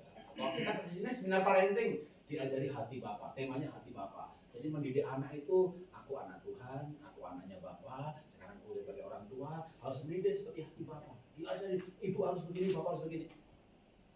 Anda sebagai anak, apa yang terjadi? Atau saya sebagai anak, dari pelajaran dulu ya Pak? Semakin kecewa sama orang tua. Orang tua yang begitu. Berarti orang tua saya nggak begitu, dia nggak benar.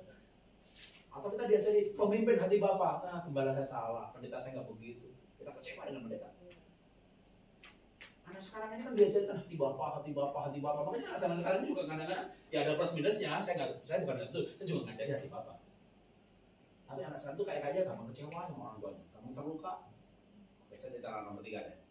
Anak saya nomor 3 tiba-tiba dia, waduh, bahkan di status Facebooknya, Instagramnya dulu pernah tuh panas. Ya kalau dia bilang bacot lo gitu kan, bisa ibunya, bisa gurunya. Kalau kita lihat Instagramnya anak-anak remaja gitu, temanya apa status bisa bacot lo, wah pasti kemarin mamanya nih kan. Wah, anak saya tuh kan juga statusnya begitu itu. Ternyata dia wali gurunya. Bahkan bukan cuma bikin status bacot, waduh, gurunya kepala sekolah itu dilabrak nih maki-maki sama dia.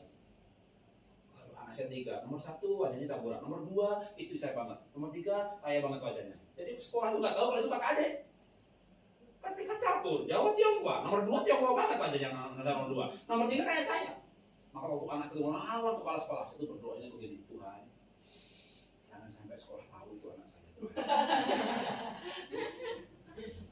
Berdoa apa lagi coba kan? Jadi anak itu nggak gampang loh,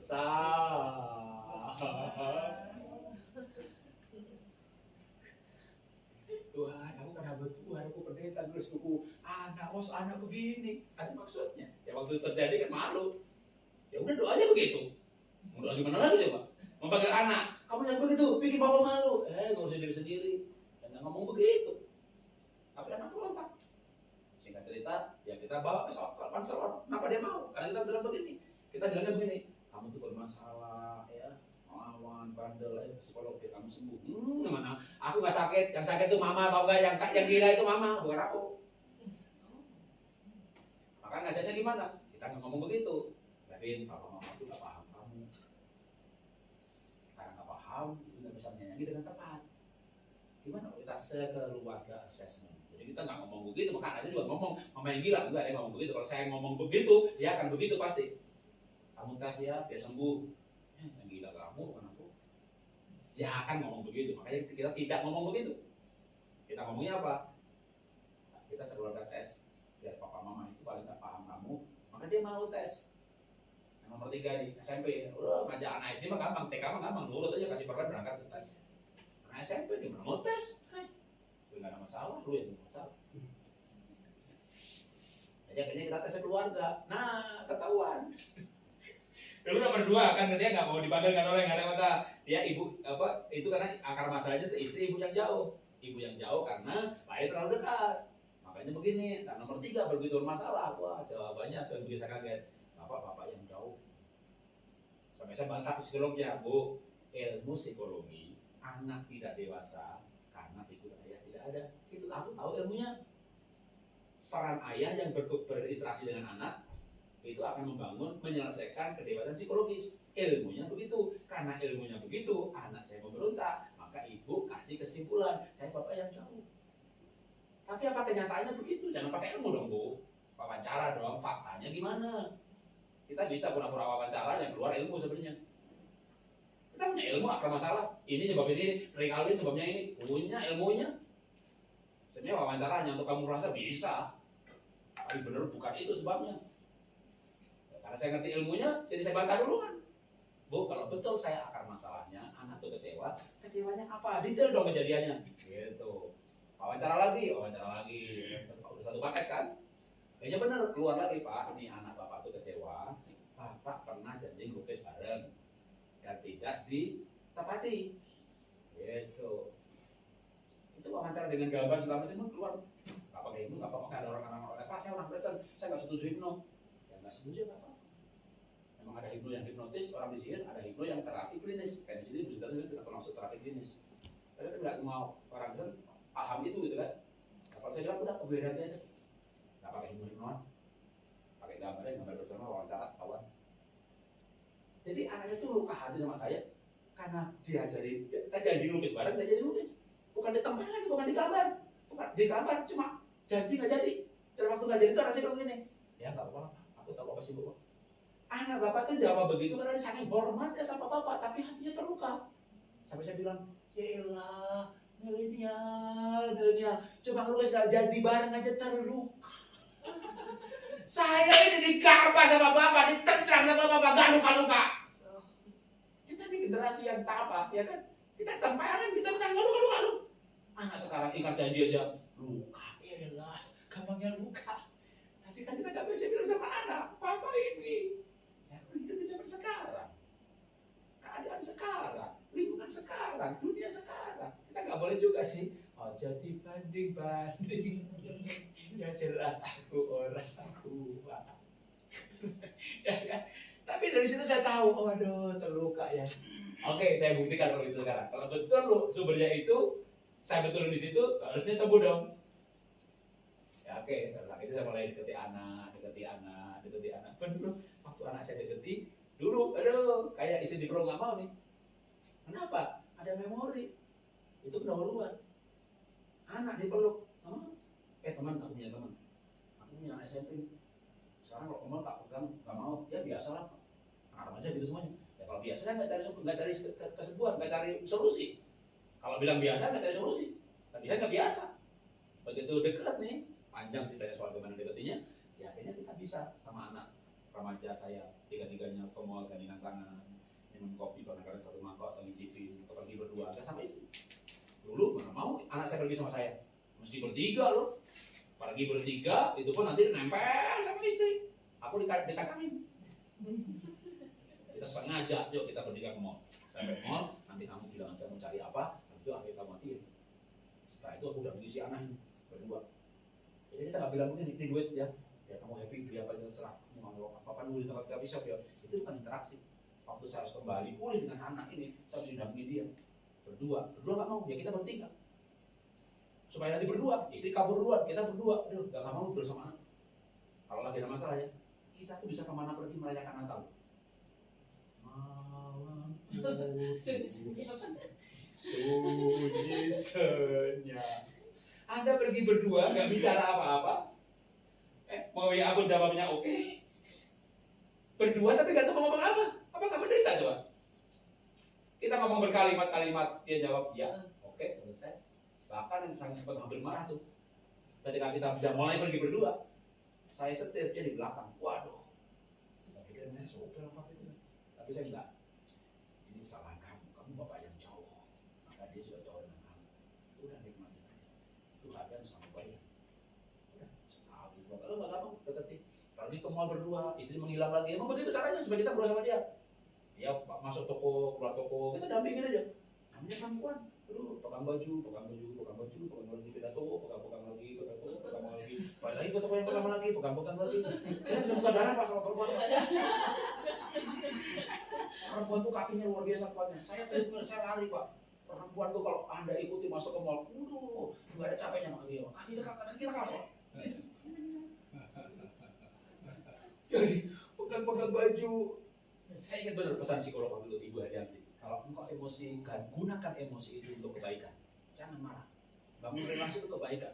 Orang itu tadinya dipacari nggak mau dipacari sampai dinikahi mau karena kita baikin terus. Jadi kita udah nggak sabar kan? Ini udah berapa jam nih? Kerjaan saya banyak, dagang, bisnis, ceramah, nulis buku. Waduh, ini 1 jam nih, waduh, saya bisa kerja banyak banget nih. Saya kerja itu cepat dong. Saya nyiapin begini-begini 10 menit jadi. Karena tinggal kombinasi. Oh temanya ini, oke ganti struktur aja. Oh ini ganti ini aja. Cepat kerja. Makanya juga di puncak kejayaannya aduh kita ada production house, saya mesti ngarang buku atau ngarang narasinya, training sutradaranya, ngasih tahu para pemainnya, suara ini tuh begini, harus apa nggak boleh berubah. Belum lagi yang sepatu, yang baju, sekolah lagi. Sekolah itu saya bikin sekolah itu, saya jadi guru TK aja 3-4 tahun, sampai 8 cabang tak serahin dia. Nah dia tambahkin sampai 66 cabang. Semua saya kerjain, gitu kan. Lalu tiba-tiba mesti namanya anaknya pegang. Kita merasa waktu sia-sia dong. Emosi dong, marah dong. Tapi nggak boleh marah. Kalau marah, nggak mau diantar lagi. Ubah marah jadi kebaikan. Oke, Levin. Namanya Levin. Kalau kamu suka, nggak usah lihat harganya berapa, Papa bayarin. Yalah. Ya. Kira anak ngomong apa? Nggak usah. Nggak usah. Beneran. Anak ngomong begini, jangan banyak ngomong. Itu salah. Jangan banyak ngomong. Itu gampang. Tapi kalau tak gampang saat itu, aku gagal. Selesai hubungan. Diantar lagi mau, pasti nggak akan mau selama-lamanya. Kecuali sujud sih ya, cuci kakinya. Jadi begitu dia ngomong begitu, tarik nafas, lepaskan. Lepas.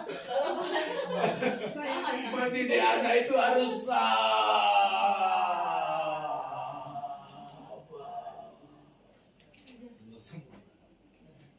Tahu kenapa saya sabar? Panjang ceritanya deh. Ya singkat cerita, begitu bisa dekat, bener anak berubah. Bro, itu anak sedang cepetnya 400.000. Papanya simpel, sederhana. Sepatunya jangan tanya. Pergi ke luar negeri yang main 1 koper, dia 2 koper. Sepatu heel 3 cm, 5 cm, hitam coklat, jaketnya blue true. Waduh. Kan DNA saya bukan begitu. Orang miskin, merantau ke Jakarta, diberkati, duit miliaran, nggak pakai jam tangan. Kita buka katalog Eva, jam tangan semuanya banyak. Kita jualan jam tangan, saya nggak pakai ini, dikasih sama orang New York nih. Apa itu bukan jam tangan ya kan? Oh, saturasi sekian, oh sekian langkah gerakannya, oh denyut jantung seperti itu ya smartwatch, bukan jam tangan saya. Kenapa pakai jam tangan? Ada HP. Bapak begitu simpelnya, istrinya juga jarang dia dandan. Hampir mau pergi apa jarang nggak dandan. Sekali-kali kita panggil tukang make up. Dia didandani. Saya udah bilang ini, gile, cantik bener. Kita foto bersama, foto berdua, di-upload itu. Pak Jarod ini udah ada apa? Gak ada apa-apa sih. Pengen jadi cantik aja. Selesai make up, cuci lagi, udah selesai. Pakai dasar udah. Gak akan kemana-mana tuh. Jadi kita kayak orang pacaran lagi gitu. Jadi kita habis dandan, foto-foto berdua. Ganti baju, foto-foto lagi. Jadi itu gak jarang dandan juga. Punya anak bisa make up itu berapa lama? Tahu nggak? Itu karena nggak punya hubungan dengan ayah. Begitu singkat ceritanya, singkatnya aja ya. Ya kita di belakang jangan banyak ngomong, tetap aja diem. Lalu sampai akhirnya dekat. Nah begitu dekat nih, hari ini sekarang anak saya nomor 3 nih.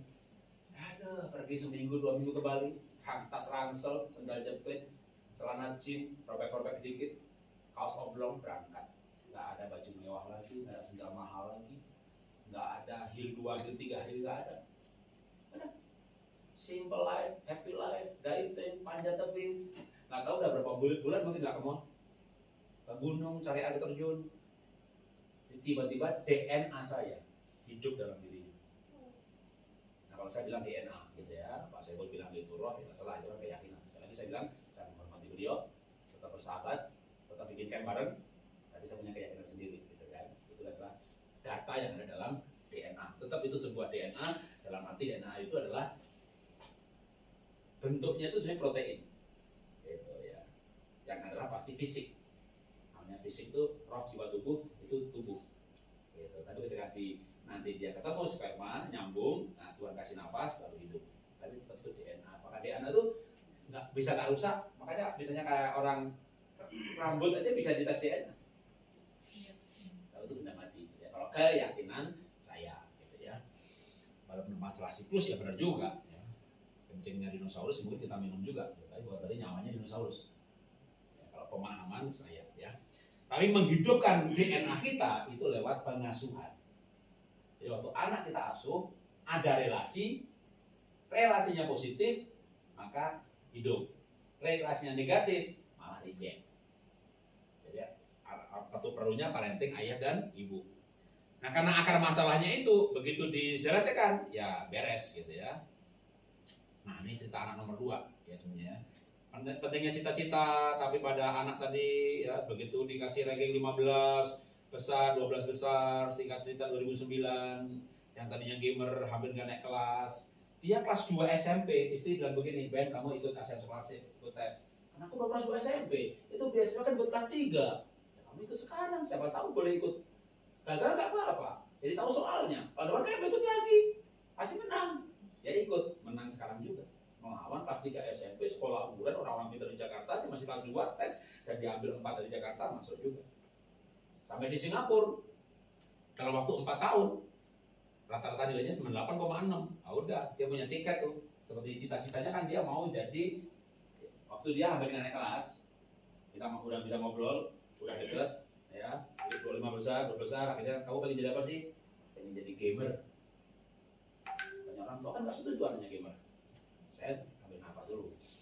Nah, ambil nafas, dipanggil kan oleh, nggak ada kontak mata, nggak bangun tidur, itu semua gara-gara gamenya. Tiba-tiba mau jadi gamer.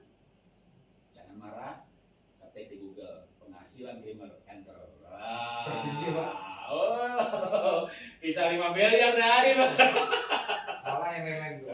Kalah semuanya ya. Jadi kita nggak jadi marah, Ben. Begini Ben, Papa setuju kamu jadi gamer. Setuju, kaget dia atas setuju. Buat senjata aja, Pak. Kaget dia. Nggak bangun tidur gara-gara gamenya, nggak naik kelas gara-gara gamenya. Jadi gamer kita setujui. Bangun konsep, ya kan, Ben. Gamer itu pekerjaan. Papa jam 8 kerja, jam 5 pulang. Ada jamnya. Kamu jam sekolah, kamu part timer gamer. Jadi sehari 2 jam ya, kamu sepakatan. Gitu, sehari 2 jam. Tapi kita setujui loh, dia coba jadi gamer. Game, pekerjaan itu ada duitnya, hobi nggak ada duitnya. Ya, kalau kamu mau jadi gamer, harus gamer profesional. Papa jam 8 kerja, jam 5 pulang, akhir bulan dapat duit. Pemegang saham, tapi kan punya kongsi, masing-masing ambil gaji. Baru akhir tahun pembukuan untung berapa dibagi dana sahamnya, tapi ada penghasilannya. Kalau kamu ngabisin pulsa, itu mah bukan kerjaan. Sekarang nggak apa-apa, sekolah game dengan cara main game, ada jamnya. Tapi nanti harus kamu jadi income. Setuju Pak, bener Pak, aku juga begitu. Baru kita komporin lagi, Ben. Ini masih di ranking 15 besar nih. Ben, mau jadi gamer yang hebat, jangan tanggung-tanggung, Ben. Kamu harus les matematika, Ben. Buat apa? Apa hubungannya? Logikanya kuat, gamenya hebat. Ya les matematika demi gamer, bukan demi papanya bangga, mamanya bangga. Anak disuruh rajin supaya kalau kamu pintar mama bangga. Kapan aku hidup diriku sendiri? Sekolah untuk orang tua, semuanya untuk orang tua. Diterangkan, kalau kamu pintar, kamu senang, kamu pintar, masa kamu luar biasa. Dia tahu itu untuk dirinya. Kenapa anak nggak tahu jawab berapa sekolahnya? Karena dia bikin itu kepentingan orang tuanya. Dari kecil dia ngomongin, kalau kamu pintar mama bangga, kalau pintar papa bangga. Oh ini kebanggaan orang tua. Apa kebanggaanku? Nggak ada. Disalah-salahin dulu. Maka saya bilang sama anak saya, kalau kamu jadi gamer yang hebat, les matematika Ben. Les dia. Ben, les satu lagi Ben. Karena matematika kan udah bagus kan? Kamu les bahasa Inggris. Hah? Gak usah les, main game juga jadi pintar bahasa Inggris. Kalau kamu les terstruktur, kamu bahasa Inggrisnya nggak bagus, kamu main lawan tandingmu orang Cikeas, Cirebon, Cirebon, ada, kagak ada duitnya. Lawan tanding kamu harus orang Belanda, Eropa, Amerika. Kamu les bahasa Inggris, les bahasa Inggrisnya. Kenapa les matematika bahasa Inggris? Dalam otak saya sama istri saya. Nanti kalau biasanya cuma 2 ini yang diuji. Oke, singkat cerita ya kan. Dia, nah teorinya Habibie bagus banget. Aku suka sama Habibie. Habibie itu punya teori multiple intelligence versi Habibie. Ini kecerdasan gitu ya kan. Ada cerdas spasial, cerdas matematik gitu. Angkat aja 1, yang lain terangkat semuanya. Cerdas matematika diangkat, yang lain angkat semuanya.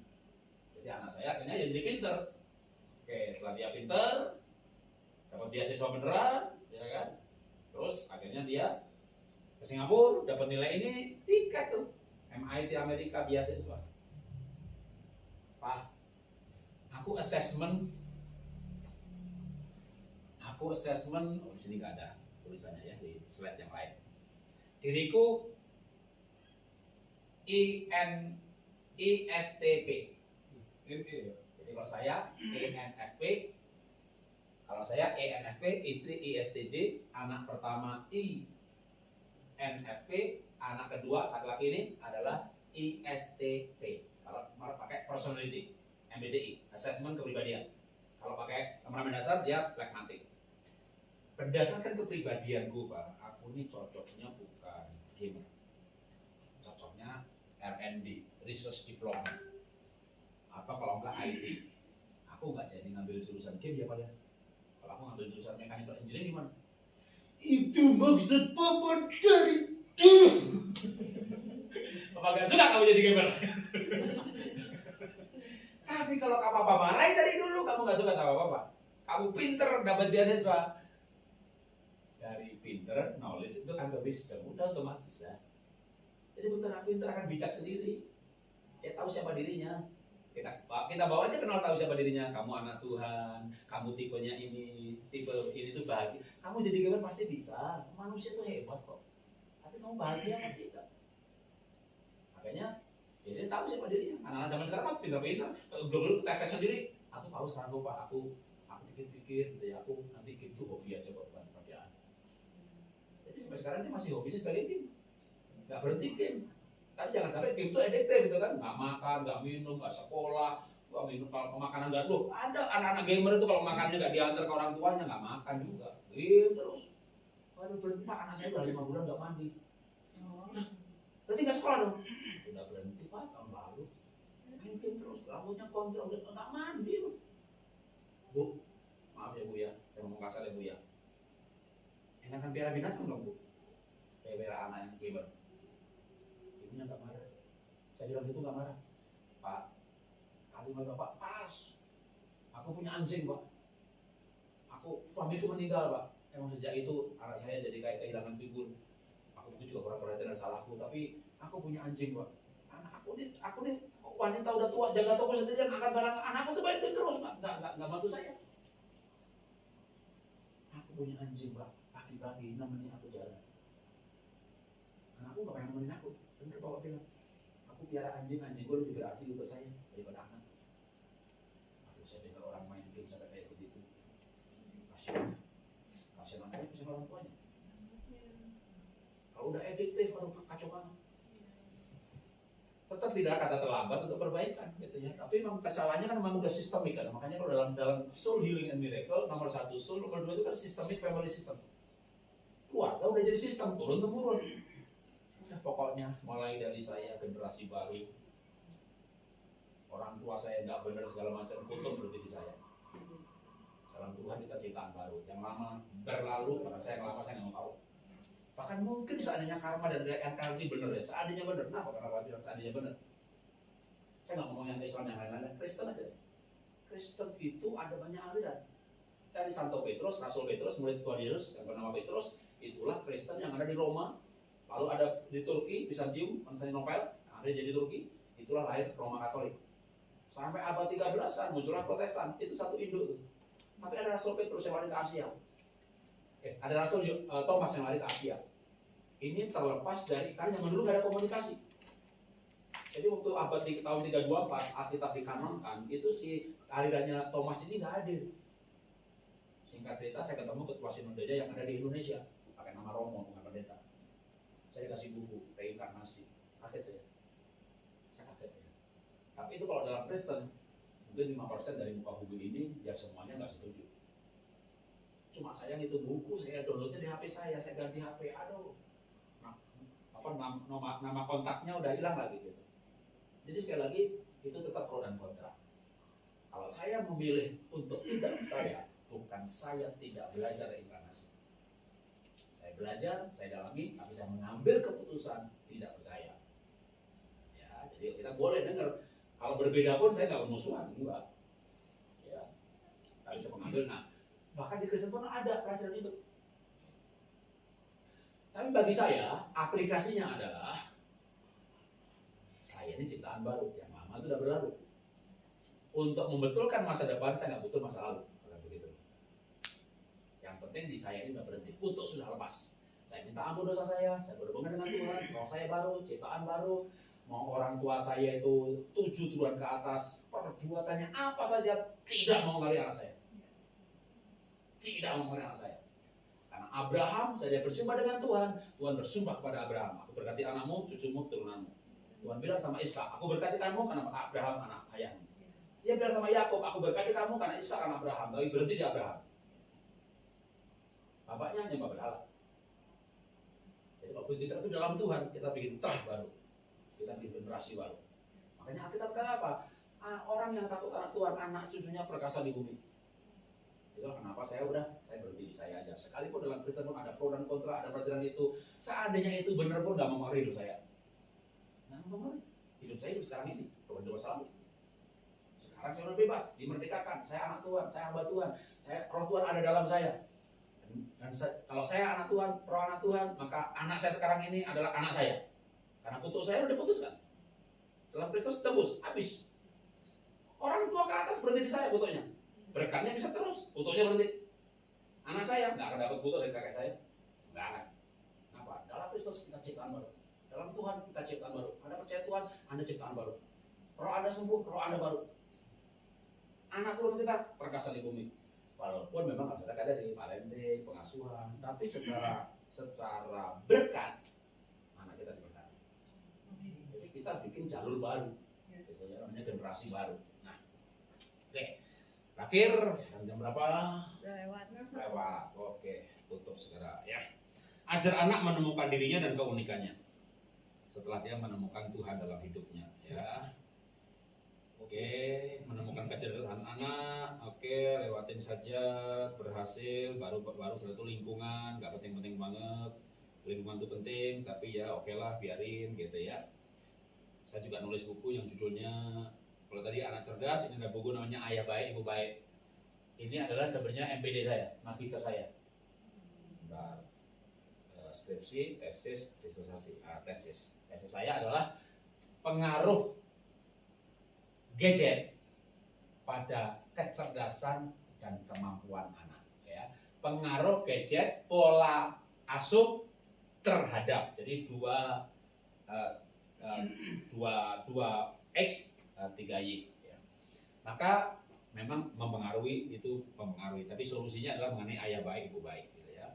Tapi dengan anak gadget itu memang kemampuan banyak sekali yang terpengaruh sampai 2X 4Y, betul. Pengaruh gadget dan pola asuh terhadap kemampuan ini, itu sebenarnya itu tesis saya yang saya jadikan buku dalam buku Ayah Ibu Baik ini, gitu ya.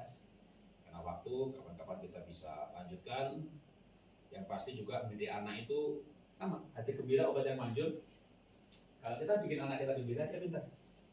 Obat apa? Manjur, namanya obat manjur itu obat bodoh, obat nakal. Masuk. Jadi kenapa harus kita bikin anak kita bahagia, hati penuh cinta? Oke, ini ilmunya Gerard Edelman, tapi pakai gambar saya. Terakhir ya. Apa sih ilmunya Gerard Edelman yang sampai menangin Nobel itu? Ada cinta, nomor itu maksimal. Maka kita berkata, bapak-bapak, jangan sakiti hati anakmu. Ada lagi, anak-anak bapak-bapak, jangan tawarkan hati anakmu. Bapak-bapak, janganlah bangkitkan amarah. Itu ayatnya kepada ayah semuanya. Saya tahu kenapa nggak kepada ibu gitu. Nah, ketika anak marah, logikanya nggak bagus. Anak kecewa kepahitan, memorinya nggak bagus. Sudah marah kepahitan pula. Logika jelek, memori jelek, gitu kan? Maka tugas orang tua, nah kalau sebagai anak, apapun perlakuan orang tuanya, saya nggak akan marah, saya nggak akan kepahitan. Udah cerdas, memori bagus, saya ingat kuat, gitu kan? Kita kasih contoh praktis ya bahwa kalau ada cinta itu memorinya nggak kuat. Ibu-ibu. Ibu sekarang punya suami? Sebelum suami yang sekarang punya pacar? Ada. Ya, saya bertanya kepada ribuan ibu-ibu. Ibu, siapa yang pacaran nggak pernah putus? Pokoknya 1 kali pacaran menikah hanya 5%. Termasuk istri saya. First love and love. Jadi laki wanita itu hanya 5% nggak pernah putus cinta. Kebanyakan 60-an% itu suami itu pacar kedua. Pacaran putus lalu menikah lagi. Selebihnya 3 atau 4. Bapak-bapak menarik. Bahkan Kristen ya, full gospel businessman. Orang Kristen tak kumpulin. Pak, istri itu pacar yang keberapa? Tanya dulu Pak Jarod. Ditanya ganti nanya. Yang serius apa yang nggak serius Pak? Sebelum dia ngitung. Rata-rata istrinya pacar ketiga. Ada yang keempat, ada yang kelima gitu. Jadi putus, lalu pacarnya benar ketiga benar. Dia juga bilang, aku juga benar sama dia. Kamu ketiga ya, gitu. Nikah, ya kan? Anak udah lahir, berapa belas tahun menikah. Reuni SMP, datang orang ke rumah saya. Rat, kamu ingat saya? Ingat lah, gitu. Kamu namanya ini kan? Gitu, iya, gitu. Ngobrol lagi. Tapi kayaknya kamu gak ingat saya deh. Kan aku bilang kamu namanya ini ingat. Enggak, kamu ingat nggak kalau Sabtu apel saya? Enggak lah. Nah, gak ingat kan? Masa sih? Bener. Aku sering ke rumahmu hari Sabtu ya gitu. Aku putus sama si ini gitu. Kan kamu boncengin saya juga ada sepeda. Oh iya juga, iya. Ah, berarti kamu lupa sama ini. Jadi kamu nggak ngakui aku pernah jadi pacarmu ya? Tunggu dulu. Aku pernah bilang that I love you. Ya nggak pernah. Ya makanya aku nggak hitung. Ya ampun Rod, aku udah kepahitan sama kamu. Kamu nggak ngitung aku pernah jadi pacarmu. Dia pulang kan, kita pulang. Aku ngomong sama dia, sorry ya, kamu bukan ketiga, keempat. Kenapa jadi keempat? Yang ketiga muncul. Sebenarnya bukan lupa sih, aku pernah bikin tulisan I love you atau bilang I love you. Memang aku putus, lalu pergi ke rumahnya dia. Putus yang kedua, pergi sama dia. Memang perginya satu juga sih, tapi kan nggak bilang I love you. Gitu. Jadi ya bukan pacar lah, jadi berat aja aku apelin. Emang satu sih. Aku belum pernah pegang tangannya loh, apalagi cium gitu. Ya. Ini cerita ini tapi juga sebagiannya saya mau kasih esensinya dulu, nilainya dulu ya. Kita tuh jangan sakit hati. Orang lain itu gak rasa bersalah. Dia sakit hati, aku putusin. Aku rasa nyambung aja kagak. Sekian belas tahun kemudian, jadi kamu tuh gak pernah merasa putusin aku. Lah kita nyambungnya kapan? Aduh Roh, aku udah kepahitan bertahun-tahun sama kamu. Kamu rasa salah kagak? Waduh, untung lo aku tuh sembuh sendiri gitu. Sekarang nikah. Tapi coba saya tuh waktu dia ngomong begitu, berarti banyak orang yang kecewa, banyak orang kepahitan. Yang mengecewakan nggak merasa bersalah, happy. Happy. Aduh, makanya udah jangan banyak mikir. Oke, sekarang cerita soal pacaran juga. Ibu-ibu yang bisa tanya ibu-ibu aja sih, bapaknya nggak usah ya.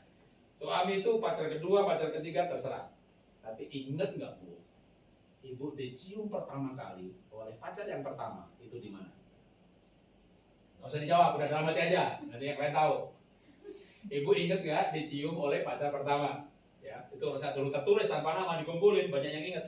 Ingat Pak, di pojokan garasi, dia mau pamit, tapi berdiri deket. Ya udah, jadi deh. Itu cium pertama Pak berdiri, kaki terangkat sedikit kayak melayang. Gila. Ingat Pak itu sore hari Pak. Ingat Pak di bawah pohon Pak, angin sepoi-sepoi Pak. Aku pakai baju pink Pak, dia pakai baju biru. Begitu tak suruh merem aja itu, coba merem. Ingat. Itu ingatnya detail, full detail. Jam berapa, di mana, suasananya. Ingat. Itu kekuatan cinta. Saat dilakukan dengan cinta, penghayatan, ingatannya luar biasa. Pertanyaan berikutnya. Bu, ibu tuh dicium suami pertama kali enggak?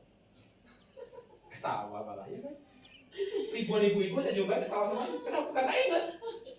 Nggak ingat sih di bioskop atau di garasi ya. Aduh, kenapa nggak ingat? Cuma basah nggak ada rasanya. Jadi ciuman pertama suami itu nggak ingat. Kenapa nggak ingat? Ya dulu kan aku putus sama yang pertama Pak. Itu my first love lah, aku kagum, aku cinta, aku bahkan mau dinikah mau, tapi dia mendua hati, aku diduain, aku dimadu sebagai pacar, ya kita putus Pak, tapi hatiku masih sama dia, aku jadi jomblowati lagi Pak, aku jomblowati Pak, ada cowok deketin aku, bukan idolaku Pak, idolaku itu imamat yang raja nih Pak, dia imamat keren nih Pak, Tapi yang kiri itu nabung-nabung, antar ngajak nonton bioskop, ya nonton lah gitu. Tanganku dipegang, nggak apa-apa sih bayarin gitu kan. Waduh saya diajak ke gereja diatur gitu. Ya nggak apa-apa lah gitu. Tapi lama-lama mikir, not bad lah gitu. Ya baik juga sih. Iya itu sama ibu sekarang ini gitu kan. Bukan idolanya. karena bukan idolanya, waktu dicium ya gak rasa lah. Yang bayarin itu bioskop atau di mana ya gak inget gitu. Jadi nggak pakai rasa itu nggak inget. Betapa hebatnya anak-anak kita waktu belajar itu penuh cinta. Aku pura-pura, aku belajar menyelam, penghayatan, dihayati setiap gerakan itu dihayati, cela, ya kan? Memaknai mindful life. Jadi dari mindfulness meditasi kepada mindful life. Hidup itu dihayati. Anak yang makanya Gerald Edelman itu bilang anak yang penuh cinta, pintar-pintar, hebat-hebat. IQ di bawah 100, 20 di bawah 100 tidak masalah. Bikin dia penuh cinta, bikin dia bahagia, bikin anak ketawa, bikin mertua ketawa, bikin istri ketawa, bikin semuanya ketawa. Udah, bikin aja ketawa. Yang penting satu aja Bapak Ibu, jangan ketawa sendirian gitu. Cari orang ketemu ketawa, aja ketawa. Nanti kita dibikin ketawa banyak orang.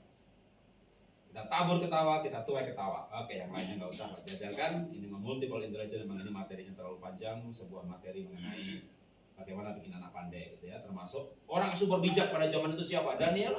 Seolah orang pandai dikumpulin, dia 10 kali lebih pandai. Betapa pandainya itu 10 kali lipat itu. Kenapa? Karena dia makan yang halal-halal gitu kan. Dia makan yang sehat-sehat. Tubuh kita banyak air, kita makan air yang sehat juga, maka udah pasti lah. Gampangnya begini kalau makanan itu. Colorful food, colorful life. Makan saja semua warna. Jangan punya sayur kesukaan, sukai semua sayur. Jangan punya buah kesukaan, sukai semua buah. Beda warna, beda mineral, beda antioksidan. Makan semua warna. Mungkin nggak perlu suplemen pun, Anda akan sehat.